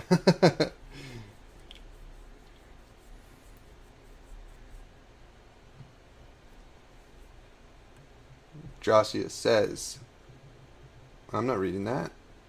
I'm guessing Southern Ontario. Trooper Joe says, Joe, Eric must be Canadian judging on how he said sorry. I am Canadian. Good guess. Justin Priest said, Eric, love your terrain ideas. Would really like to see your take on scatter terrain for Necromunda, etc. in a future video. Funny you should say that, Joe. Funny you should say that. That's all I'm going to say. Asher Lagas, yo, how's it going, man? It's going great, Asher. I like that high energy yo. How are you doing? Welcome to the stream. Kevin Muhammad says, Square base, lovely. Yeah, Kevin, you must be just tuning in, but this is my Estalian gang for Mordheim. You can see the backs of them there in my face cam. And they're sort of Spaniard types, adventurers, swashbucklers, that will be descending upon the cursed city of Mordheim. Not the cursed city. Mordheim is the... Not the cursed city. What's Mordheim called? The City of the Damned. That's the one. Morgan Hare, foreshadowing. You could call it five shadowing even.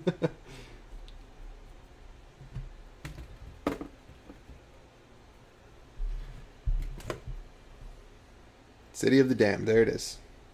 Thanks, Joshua. How long is this delay? Pretty long delay, eh? Must be like a good 30-second delay. Do I have like one of those... Do I have a button where I can silence something messed up that I said if I need to before it goes live to you guys? Make a paella base. That's one of the worst ideas. One of the worst ideas I've ever seen in my entire life. Thank you, Joseph Torres, for that spectacularly bad idea because it's very funny.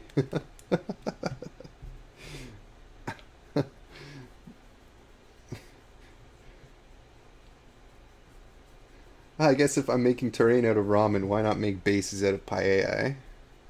Kind of in the same vein.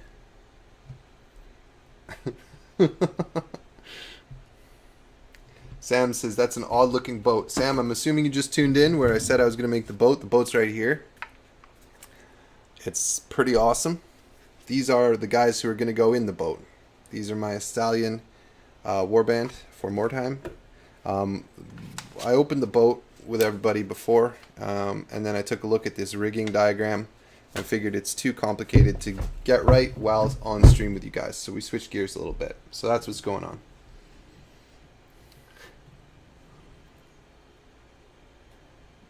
Dren the Hex said, would you do a destroyed Greek Acropolis type of build for 40k as a destroyed part of Big E's palace during the Horus Heresy?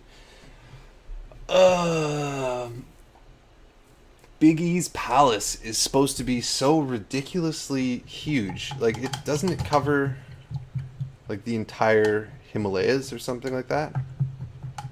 And when you look at the pictures of it done by John Blanche, like there's like titans that are this big, and then the gate is like this big. Like the scale of it is just so insanely gigantic that I don't think a Greek Acropolis would really capture any of that feeling. You know, I would like to do some Terra stuff at some point. I think that's kind of a more mature project that would need real scope and scale to it, and would really have to be like a seriously huge project, like not like a couple pieces of scatter and be like, this is the Emperor's place, you know. That's not how that works in my mind. But there's definitely some really cool potential for crafting in that space. And then on the other side of that, Greek Acropolis type terrain for other applications, totally I would do something like that. I've got Dogs of War Army, and I've been sort of, the wheels have been turning about what kind of terrain to make for them. I think it would make sense to do a combination of Renaissance, medieval, Italian type stuff with like tiled roofs, and then also maybe some like Roman style ruin type pieces would also fit well in that aesthetic. But there's also other historical systems that would be great for that. Like I've been watching more and more videos about the Punic Wars and stuff like that, and, you know, Hannibal, and that period of history is really starting to interest me a lot. So absolutely one day I might do something like that. As you guys may have noticed, I'm a little bit scatterbrained. Okay, I'm kind of all over the place. There's so many things that interest me. I've got so many ideas. I've got so many projects going on concurrently. That's really the restriction, is not whether something interests me or not. It's just about the time of getting it done. And so I'm trying to become efficient and get as many projects done as I can. But I'm still ramping up, guys. I'm still not as fast as I could be.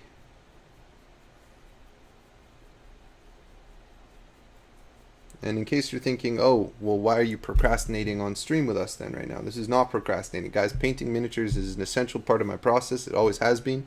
I just used to do it off camera. And this is how I keep the hobby fresh for myself. This is how I make the people who populate my projects, give them life, and make it exciting to film my projects. So, yeah.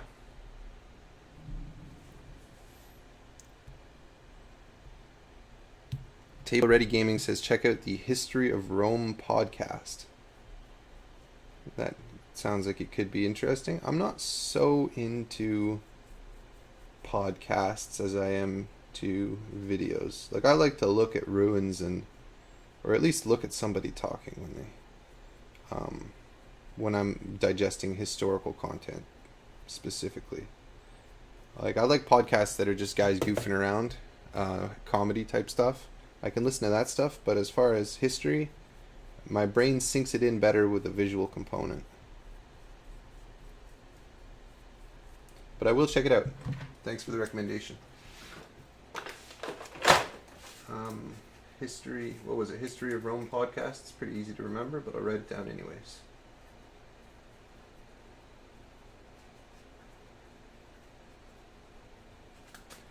Anyone else have recommendations for podcasts or shows that are good?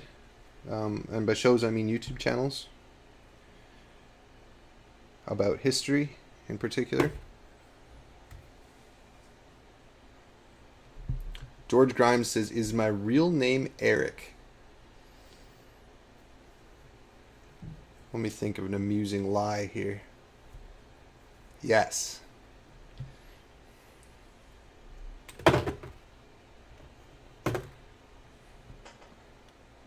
Edgar Traverso says, isn't asbestos banned worldwide? No, definitely not banned worldwide. I think they still use it in a huge amount of the world. It's a really useful product from an insulation perspective. It's cheap. It's insulative. It gives fiber, gives strength to drywall and plaster and stuff like that. The only problem is that once you demolish it, the dust gets in your lungs and never leaves and causes eventually mesothelioma, which is no good. No bueno. So, I mean, I actually had asbestos tiles down here that we had to get professionally removed before I moved in.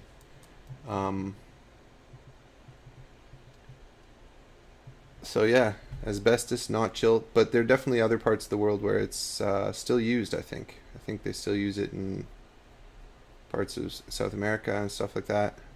It's probably banned all across Europe because they're pretty careful about stuff like that in Europe, but like I just read up about it, and I don't totally remember, but I do remember seeing that it's still used in some places in the world. But it's really common in this part of the world in older houses, and this house was built in like the 30s or something, so lots of fun surprises, let me tell you.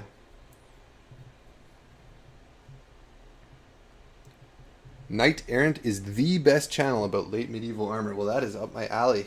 I'm going to write that down.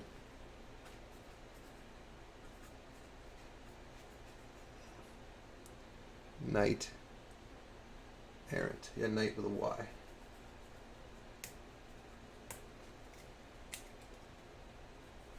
I'm trying to put together some kit myself. I don't know if you were here earlier on the stream or on a previous stream, but I got this great helm. I'm pretty stoked about this. How sweet is this? It's really oily. It's so disgusting. Let me just wipe it down a little bit.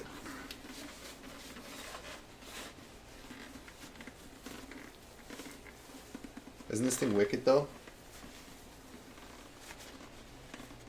You know what I like about it actually most is that it doesn't have any Christian iconography on it. Most times you get these Crusader style great helms and they have like, they're covered in like crosses and stuff. Which obviously I'm a Bretonnian player and a Bretonnian fan, and they don't do the crosses. Because there's no Christianity in the Warhammer world. So I'm glad I was able to find this one with just the normal, regular whole breaths.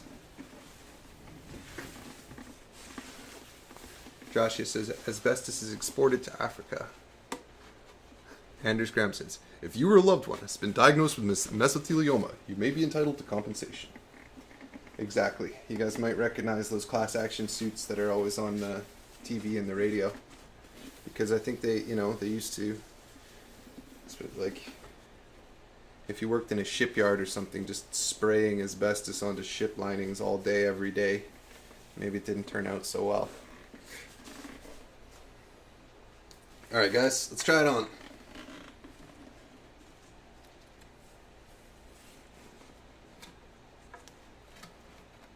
Hell yeah. There's a chin strap, but I think it needs some adjustment. I think it's sitting a little bit high on my head. Yeah, it's sitting too high. You can see in the lining there's like some laces that need to be adjusted. I'm not going to do that on stream with you guys, but anyways, so I'm interested in late medieval armor. I know that's not late medieval, that great helm, but I'm interested in armor.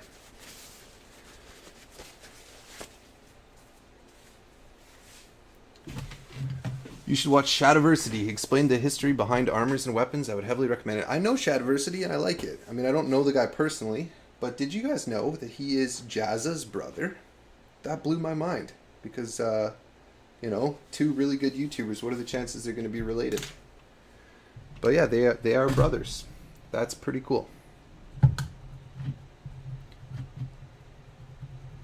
Dren the Hex said you have padding and aventail with it. I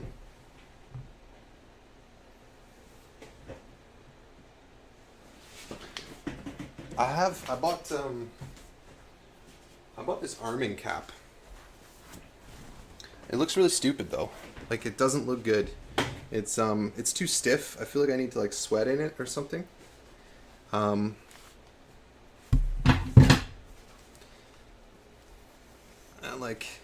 Like if it sat like this, I think it would look cool. But it doesn't. It sort of does this, which looks really stupid. And it's kind of like an oven mitt material. Like it's not very... But yeah, I mean, there might be one day in the near future, guys, where I wear nothing but period garb on the channel. I already dipped my toe into that in my Bretonnian video. You can see me wearing my little cowl thing. Yeah.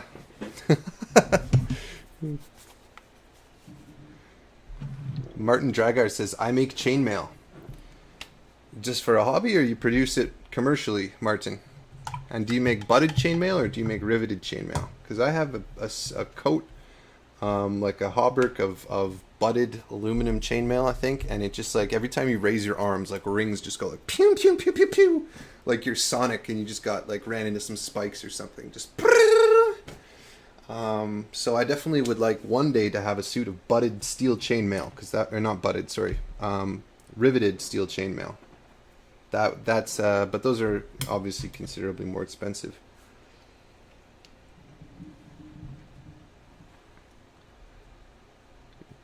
Jared Erickson says, do you have any interest in samurai armor also? It's like what, like lacquered wood usually?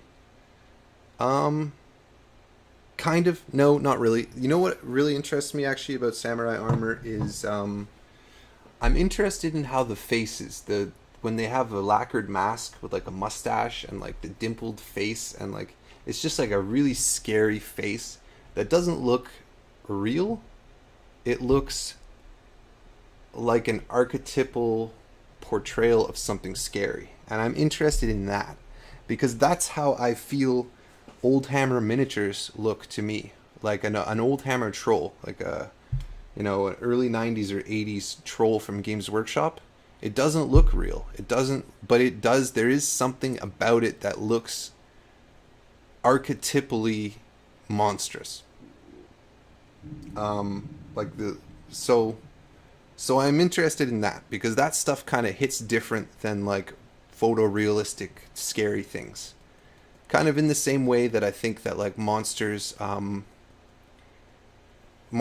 like when they're done in stop motion, like in a Ray Harryhausen thing, like there's that sort of nightmarish context where it it feels almost scarier than something that looks photorealistic because your brain is struggling with how it looks. It's sort of in the uncanny valley at the same time, which makes it even scarier. So that's something that's interesting to me. S90 says uncanny valley. Yeah. It's not just the uncanny valley though, because the uncanny valley can also is broader than that. Like uncanny valley can just be like a poorly rendered CG that is just slightly off or something like that. But yeah, try getting a foam mannequin head and leave the cap on it tightened up, strapped up. Wetting and steaming it can help shape it too. It really depends on the material it's made out of. Yeah, I was thinking about something like that. I do need to do something like that. I think the masks are based on Oni, Japanese demons. Yeah, exactly. Morgan Harris says, bye Eric, have to go now. Have a great day. Goodbye, Morgan. How long have I been streaming? Close to 2 hours. Damn. Stream of consciousness stuff, eh? But yeah. Yeah, guys.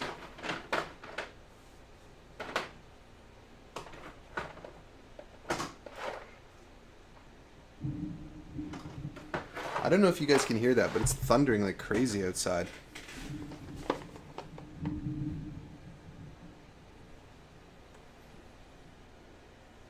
I'm missing my Averland Sunset, which is a really useful rich yellow. Where's that gone? A great mystery. Wear it as a toque. Who in the chat knows what a toque is? Where are my Canadians at?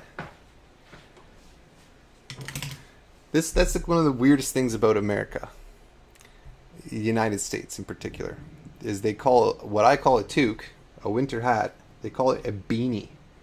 Whereas to me, what a beanie is like when you see like a kid in a cartoon and he's got that little cap that has a propeller on it. The propeller spins. That's what a beanie is to me. It's like one of the silliest possible hats. But you guys call toques beanies. Very silly. Hey, Bill Making Stuff is here. Where's the boat? He says, the boat's right here, pal. Pretty good boat, right?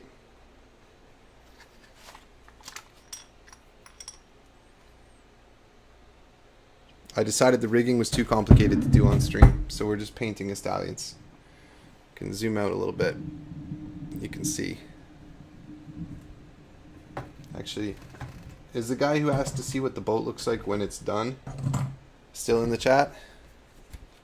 That's what it looks like when it's done. Actually, what they've done here is something that I'm going to have to take a close look at. I don't know if you can see, but there's a really nice sort of water table effect. They've done something pretty cool here. I'm going to have to look into getting something like that done.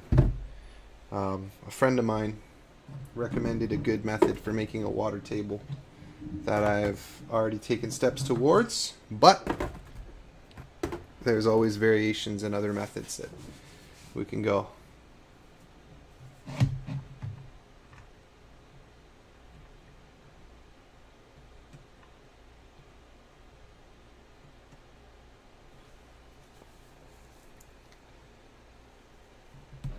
T. Eximist said Peregrine took.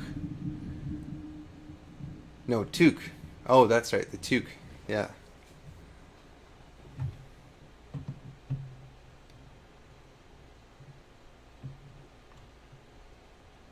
Bill Making Stuff says, what's it made out of? It's a resin, a white resin. I've never seen this resin, so I don't know what to compare it to. But it's got great detail. For those of you guys who just tuned in, I'll show you guys again this level of detail that I'm quite impressed with. Check this out. It's got, you can see the nail holes in all the boards. And a nice wood grain on there. What's this thing called? I know it, but I'm forgetting right now. It's obviously the hold is down under there, but what's this great thing called? Anybody in the chat? Do we have any experts? And then I like this back, this nice decorative back with the leaded windows. It's a nice looking piece of detail there. That'll be fun to paint. So yeah, sorry for the bait and switch for anybody who tuned in for just ship related content. But in case you hadn't noticed, the Eric's Hobby Workshop streams are a true stream of consciousness.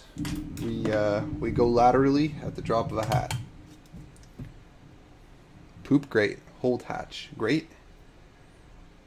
Poop grate?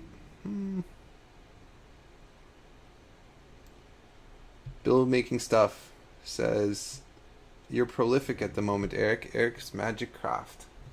Very disrespectful.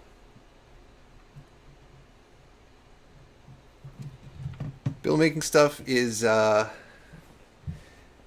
he's using deliberately my improper channel name because I did that to him once by mistake, and even though I've apologized profusely and sincerely, he won't let it go. So what do you think, guys? Let me know in the chat. Should I give Bill a 300-second timeout? Let me know in the chat. Should I start a YouTube beef? Those are good for clicks, right? What should I do, guys? I'm just kidding, Bill. I love you. But if the chat wants me to give you a timeout, my hands are tied.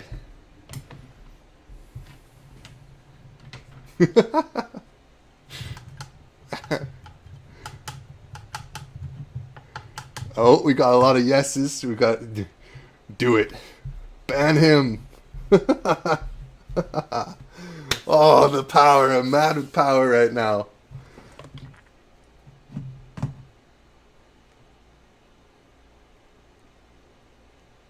Uh-oh. Bill?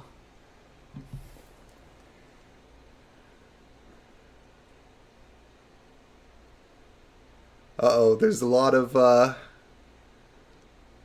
Oh, we've got to leave Bill alone. Throw him in the brig.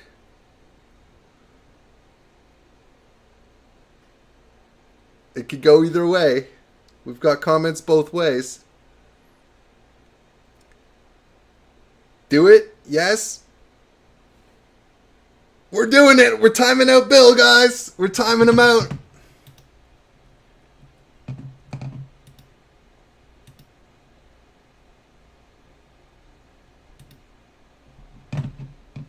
If you know, if it'll stop lagging enough for me to time him out, I'll time him out.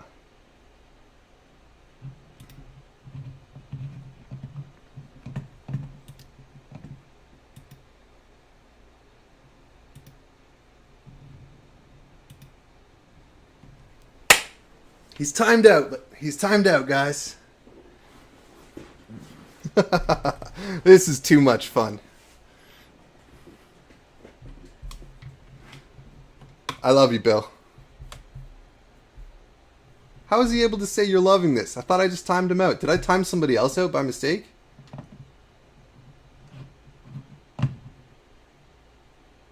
What's going on? Ah, I got him. There it is. Kicked in just then.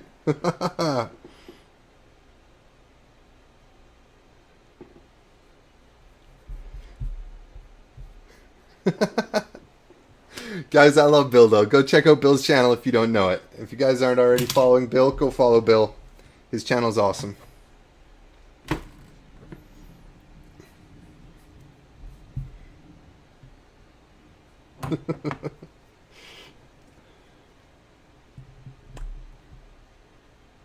Fred Bednarski says it shows meshes deleted for me. Yeah, once you time somebody out, it deletes their... I don't know, maybe it deletes all their messages. Renfield 2286 is terrible. So mean. So mean. The people called for blood, man. There was nothing I could do. There was nothing I could do. He had a fair trial. A trial of the people.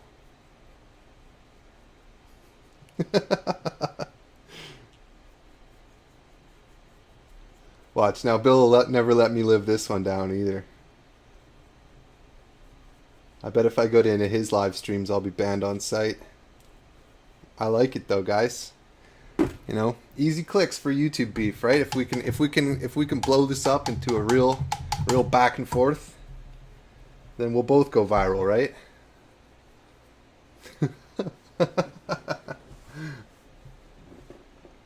Yeah, Bill's latest video had the craftsman in it. He also said nice things about me. I'm just remembering. He said a lot of really nice things about me in his most recent video.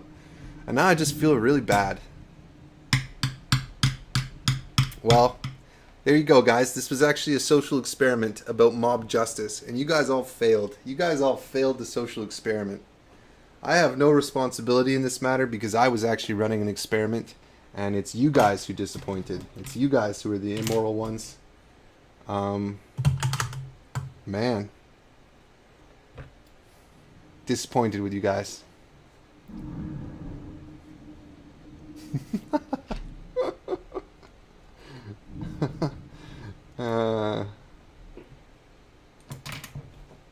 Streaming, eh? What other streams do you get this kind of entertainment on, guys? That's what I thought.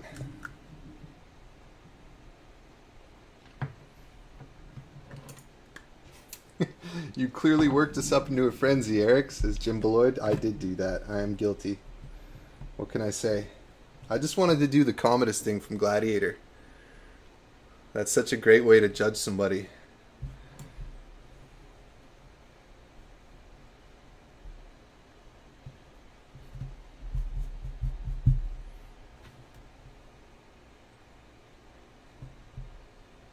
Paint off. Who are you calling for? Yeah, free Bill. Let's get free Bills in the chat, guys. Show some support for Bill in the chat.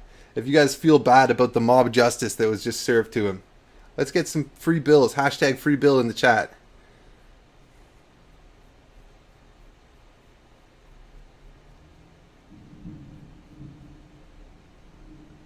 Froglane Studio says, I came here to see the boat. Ready? It's going to be quick. There it is. Froglane Studio, I've been explaining to people. The boat's here.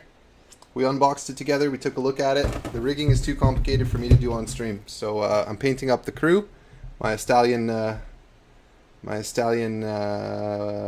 Warband from Mordheim. And we're also recreationally timing people out with mob justice. Free Bills, guys. Free Bills in the chat. I wonder if Bill's going to come back or if he left.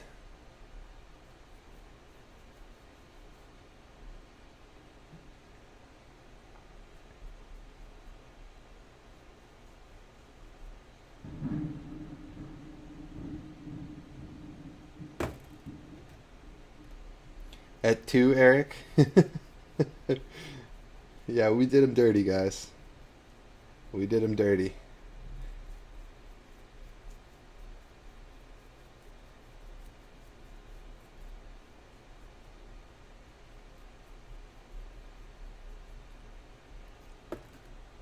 Bill versus Eric, pay-per-view boxing coming soon, right? YouTube boxing is a big thing now, right? I don't want to box Bill, though. I like Bill. Who should I call out for boxing? Don't say Bill. What do you guys think? Or who else would be a good boxing match on YouTube for the hobby space? What are some rivalries, or what are some manufactured beefs we can get into?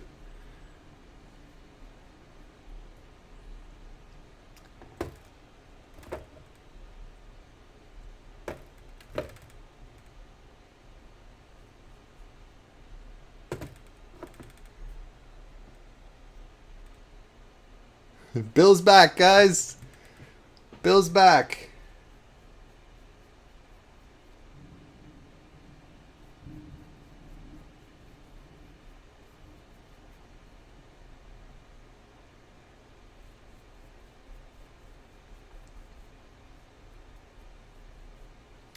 Where people Miniac versus Ninjon. Now that would be a main event type fight, right? Who you guys picking in Miniac versus Ninjon? I think Scott's like taller than John, but I don't know. John seems like a tough guy. He might be a little bit more muscular than Scott. I really don't know. I've never evaluated them like that before, but you know, the storyline writes itself, right? They do a podcast together. That'd be an easy sell for sure. So that's a good one. Brent versus Eric. Dude, I don't want any parts of the machine that's Brent. Have you guys seen his arms? No thank you. No thank you. Gamza is a beefy boy, lol. Really? I've never seen his body. I've just seen his head. But he's got a mohawk, right? That's kind of intimidating. EOB versus EHW? Eon's a battle is 2 guys, man. That's not fair. For them.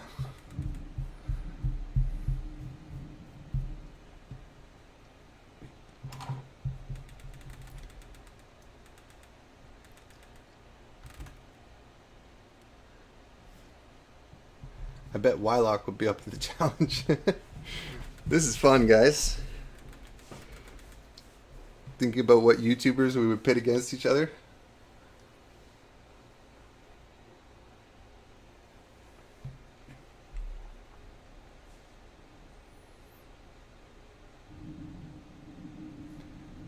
Bill making stuff. I'm too old to box, Eric. It's not fair. Bill, I don't want to box you. I said I didn't want to box you. It's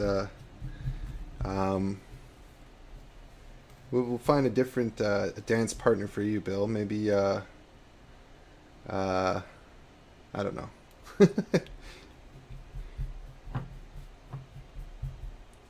I'm certainly not calling Bill out. You know who I should call out, guys? I should call out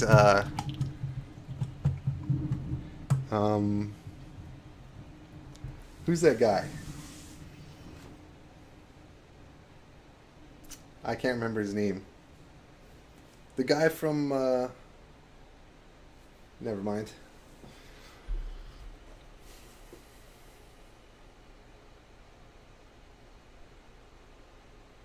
Why not Superstar Wrestling rather than boxing? Yeah, it could be good. Casey versus Brent. That's another good match. That's another good match. Just like if you do a podcast together, you have to box on the Eric's Hobby Workshop boxing card. Eric versus Squidmar. Let's go. I don't know, dude. Squidmar says I'm on a boat. Squidmar is a very, very, very tall and intimidating guy. I don't think I'd want to box Squidmar. But welcome to the chat, Emil. We got the boat here, but we're right now just talking about YouTube boxing and what would be good boxing matches to make on YouTube.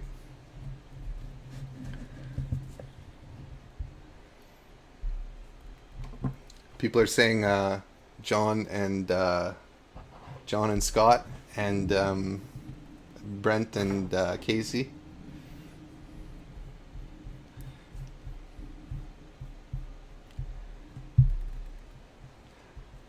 Oh, Eric versus someone said Eric versus Jazza, but we know it'd be better is Jazza versus Shadiversity because they're brothers, and I'm sure there's some. Um, I wonder, you know, Jazz is the younger one, I think, right? So he probably, if it's anything like how I was with my brothers, they probably had some scuffles growing up. But then again, I wouldn't want to box any of my brothers. We all get along great now, so. Man, being a boxing promoter is harder than it looks.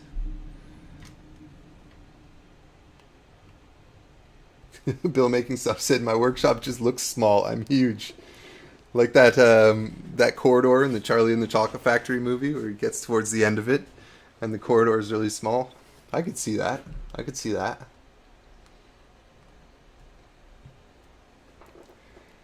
Shad bodies Jazza. I don't know. I really don't know. I think Jazza seems to be in good shape, and Shad obviously has like a stout, powerful frame, but really don't know. I don't think I've ever seen them standing next to each other, so I don't know like stature-wise how they stack up.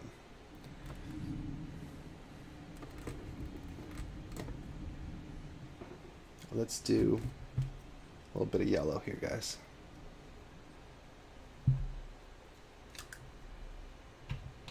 Oh, actually, that would be a good one, is Guy from Midwinter Minis and Squidmar. Right? What do you think, Emil? He's still there? You call out Guy live on stream right now?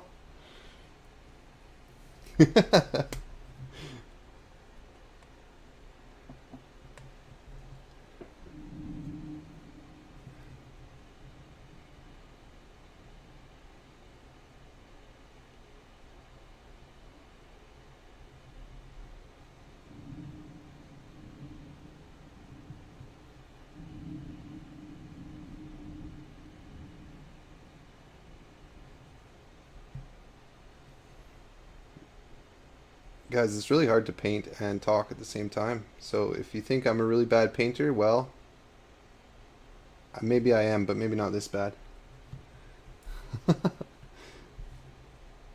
Plaid PVC Pipe is in the chat. It always leaves nice comments. Welcome, Plaid PVC Pipe.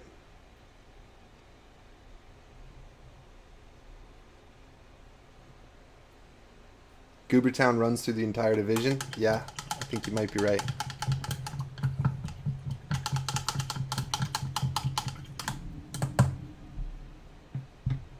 Have you guys seen that? Someone said low angles and forced perspective. Bill is actually a hobbit. Have you guys seen the behind the scenes of like the Lord of the Rings? All the forced perspective shots they do with Gandalf and Frodo? It's really amazing stuff. Like they have like a table that has cutouts in it, and then when the camera moves to just the right spot, there's like sort of two different tables that look like one table. And Frodo's sitting at one and Gandalf's sitting at the other. And Gandalf's sitting at a small table and Frodo's sitting at a big table. And then the perspective is forced, so one of them looks big and one of them looks small. It's kind of amazing stuff. I always enjoy seeing how practical effects are done. I think they're so cool. Squidmar Miniatures. My cats will take on his dog. There you have it, guys. The cards coming together.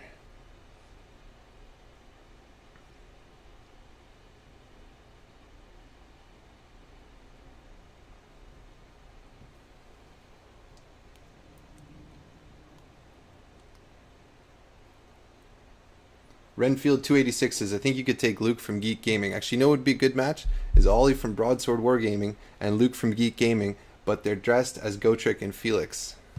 That would be one for the ages. Don't you think?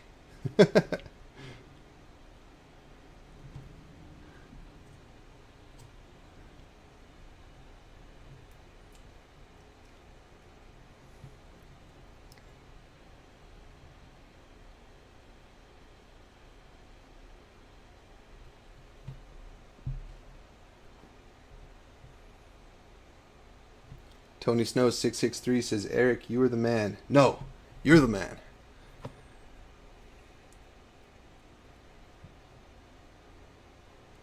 Bill Making Stuff. I think I'm going to have to take a bicep picture. I've decided. Well, the people have been waiting for a while, Bill. It's about time.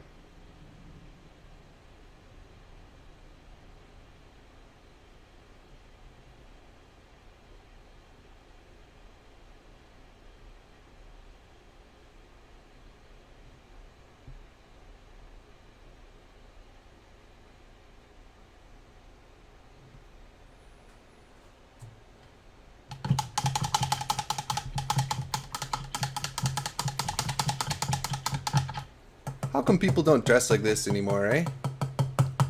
Puffy sleeves.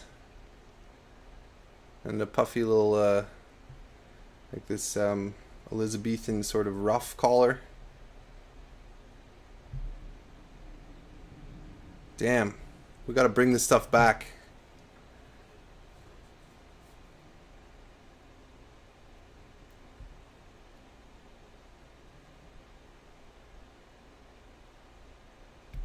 You could do Europe versus Americas like the Masters. I guess that's true. Could be fun.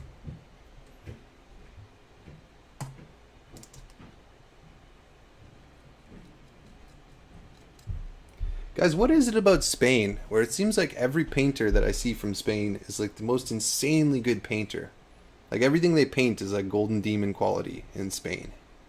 Am I just imagining this? Oh, Squidmar's saying good night. Good night. Have a good night, Emil. Thanks for stopping in, man.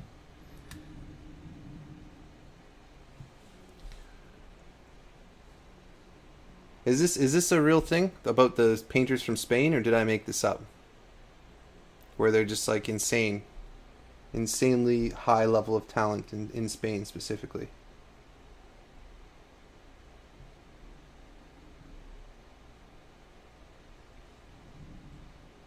Something in the water over there, maybe.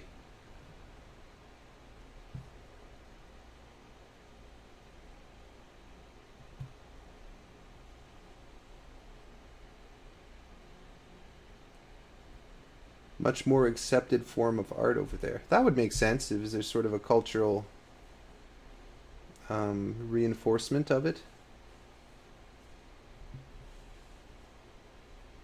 I wonder why that would be. If there's any famous examples of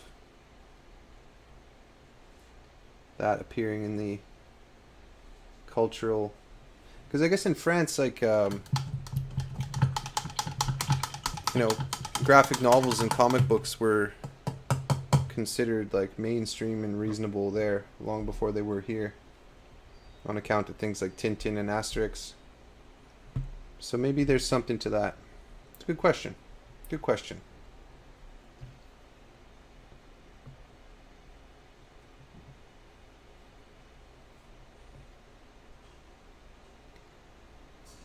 S90 says the painters from Spain paint mainly in the rain.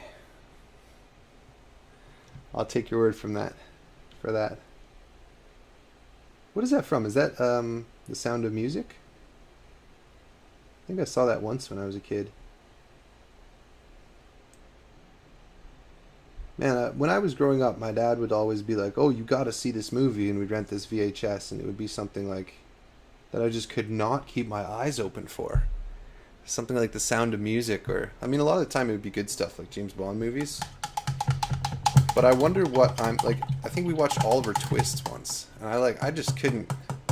I was asleep in like 5 minutes, or maybe not asleep, but like playing with Lego on the carpet in front of the TV, because I just like could not hold my attention span.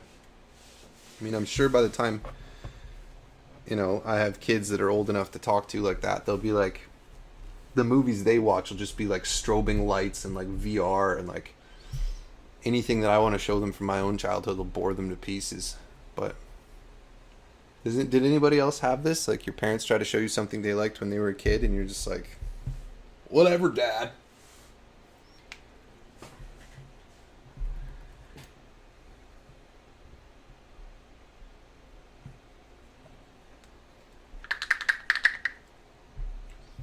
Dren the Hack says, how many layers of yellow to make it look so good? Well, I appreciate you saying that, because it looks kind of flawed to me, but what I did was underneath this bright yellow, I'm using this bright yellow right now, Flash Gets Yellow.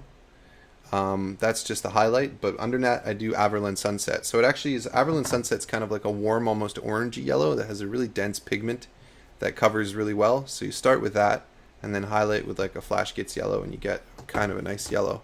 It's like Flash Gets is kind of a cooler yellow, so there's like the highlights are cool and the recesses are warm, and it really kind of makes it like feel like it's glowing a little bit, like it's really vibrant. So yeah, that's something I stumbled across. It seems to be working pretty well. My kids were bored by the Golden Voyage of Sinbad. Huh. Sinbad. Whatever happened to Sinbad, like the comedian? Yeah. I'm a fan of old B movies personally. Gavinside said, I recently found your channel from Studson through the Podraisers collaboration. Really been enjoying binging your videos. Great, man. I love Studson's work. Studson's a really talented guy. Really fresh and interesting stuff he makes. And welcome. Welcome. Plaid PVC Pipe says, my dad and I watch Star Trek all the time. That sounds like fun. I remember watching, with my dad, we would watch the original, the Adam West Batman. Same bat time, same bat channel. That was always fun. But that's kind of got a campy old school feel like Star Trek. You watch TNG with your dad, or you watch the original, William Shatner? Joe P says Averland Sunset is the best yellow. It's definitely a useful paint. It's definitely a useful paint. You know, people tend to dog Citadel paints, and not all of them deserve to be dogged. Some of them are quite good.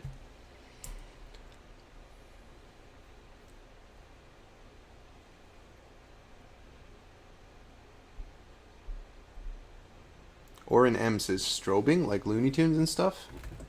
I always got a creepy vibe from the old stuff. Like, I watched the Flintstones a lot, and Fred just gave me a-hole abusive vibes, lol. Was Flintstones Hanna-Barbera? But you know what I used to watch a lot when I was a kid, guys, is I actually had a VHS of cartoons from, like, the 40s. Like, the ones that used to play... Did you guys know this? Cartoons were in color before movies were in color.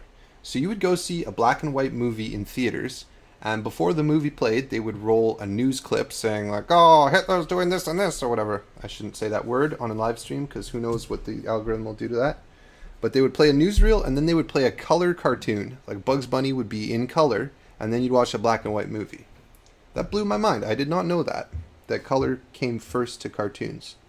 But yeah, I used to have these VHSs of old Bugs Bunny cartoons, and what else was on there?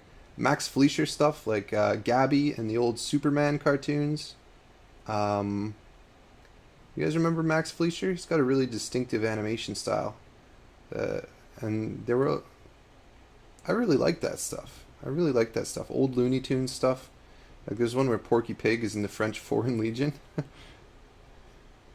Like all the songs really stick out in my mind from that time. Also Popeye. Popeye was a good one. Alibaba and the 40 Thieves. I really liked that cartoon growing up.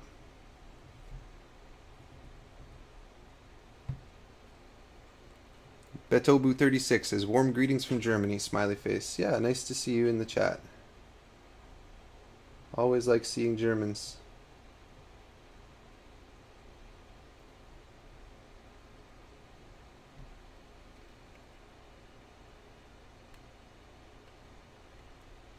The Flintstones were based off the Honeymooners. I'll have to take your word for that. I'm not really familiar with the Honeymooners, but it's probably right.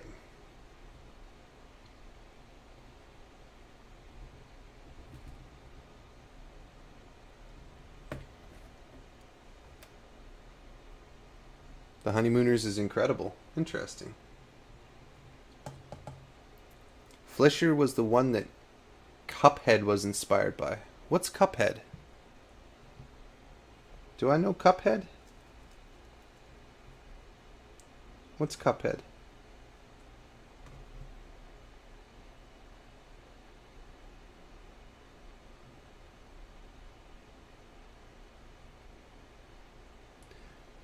But I guess that was my long way of saying that I really enjoyed those cartoons that I didn't realize at the time were from like 1940 and stuff like that. Like some of them are really, really old. And I knew they were old, but I thought they were like old like my parents, you know. But no, they're much, much older. They were probably stuff that, wow, my grandfather would have watched as a kid. Crazy to think about that. Maybe not a kid, but like,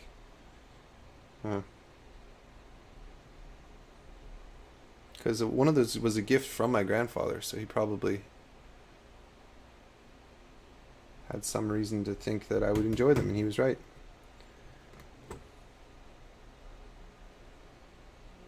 See ya, Eric Studio. Bye, Bill. Sorry about the timeout, man. Nice having you on here.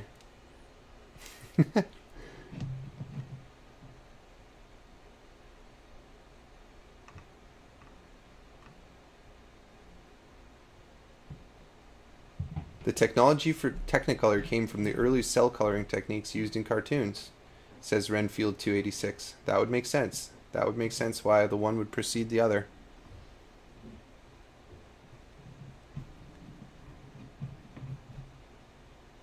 Cuphead is a game based on old cartoons like Looney Tunes, but it's super hard. Oh, interesting. I haven't heard of that. I'm not a big video games guy. You guys can probably guess what my hobbies are. Watching videos about Egypt and painting Warhammer.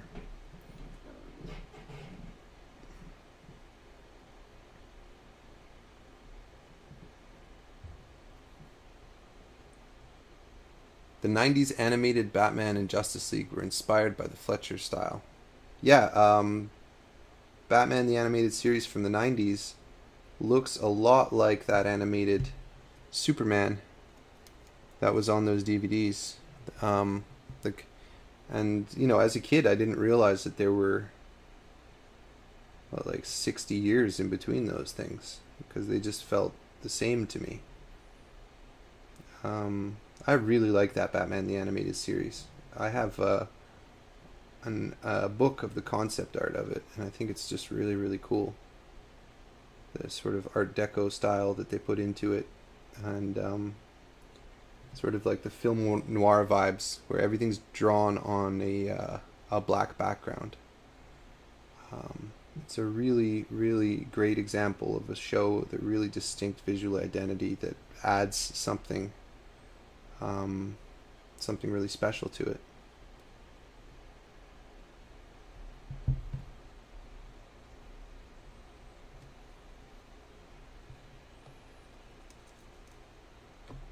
The Armored Captain guy is coming out really nice. Thank you. Thank you. Appreciate that. It's nice to be touching these guys up. They needed it. They really did.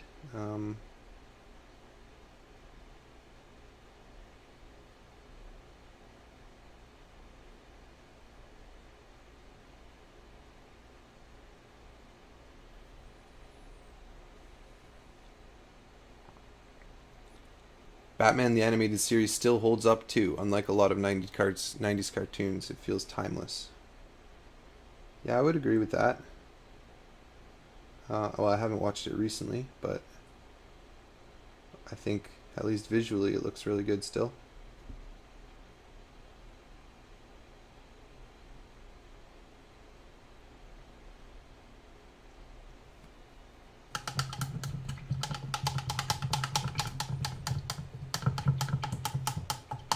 Those highlights are looking really good. I love the style of bright color highlights with black lined edges / creases.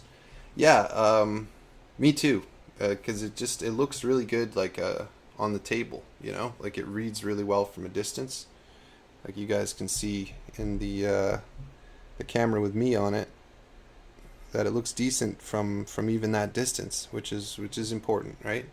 Like a miniature for display, you know, go directional lighting, do all that interesting special stuff. But for minis for the table, you need to go high contrast to make them look nice. Yeah. Plaid PVC Pipe says, don't you use the theme song from that show in your videos sometimes? No,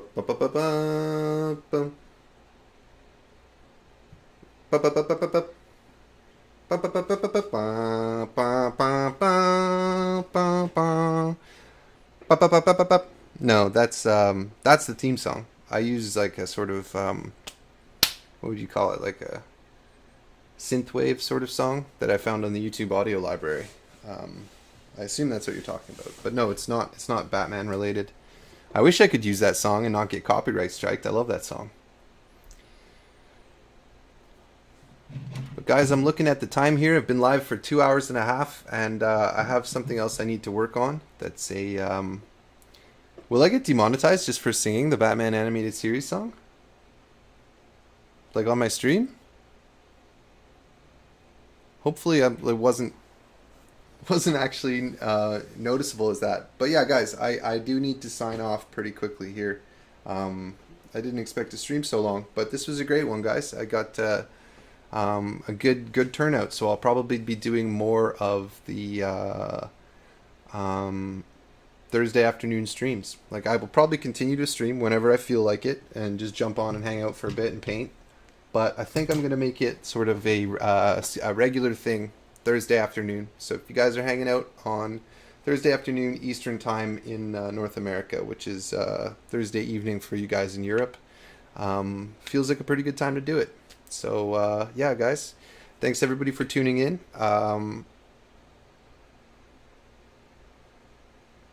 Completely lost my train of thought, but that's good because I'm about to sign off anyway, so I don't have to be sharp. But thank you everybody for tuning in. It's been really nice chatting with you guys all, and we'll see you next time on Eric's Hobby Workshop. Oh, it didn't work.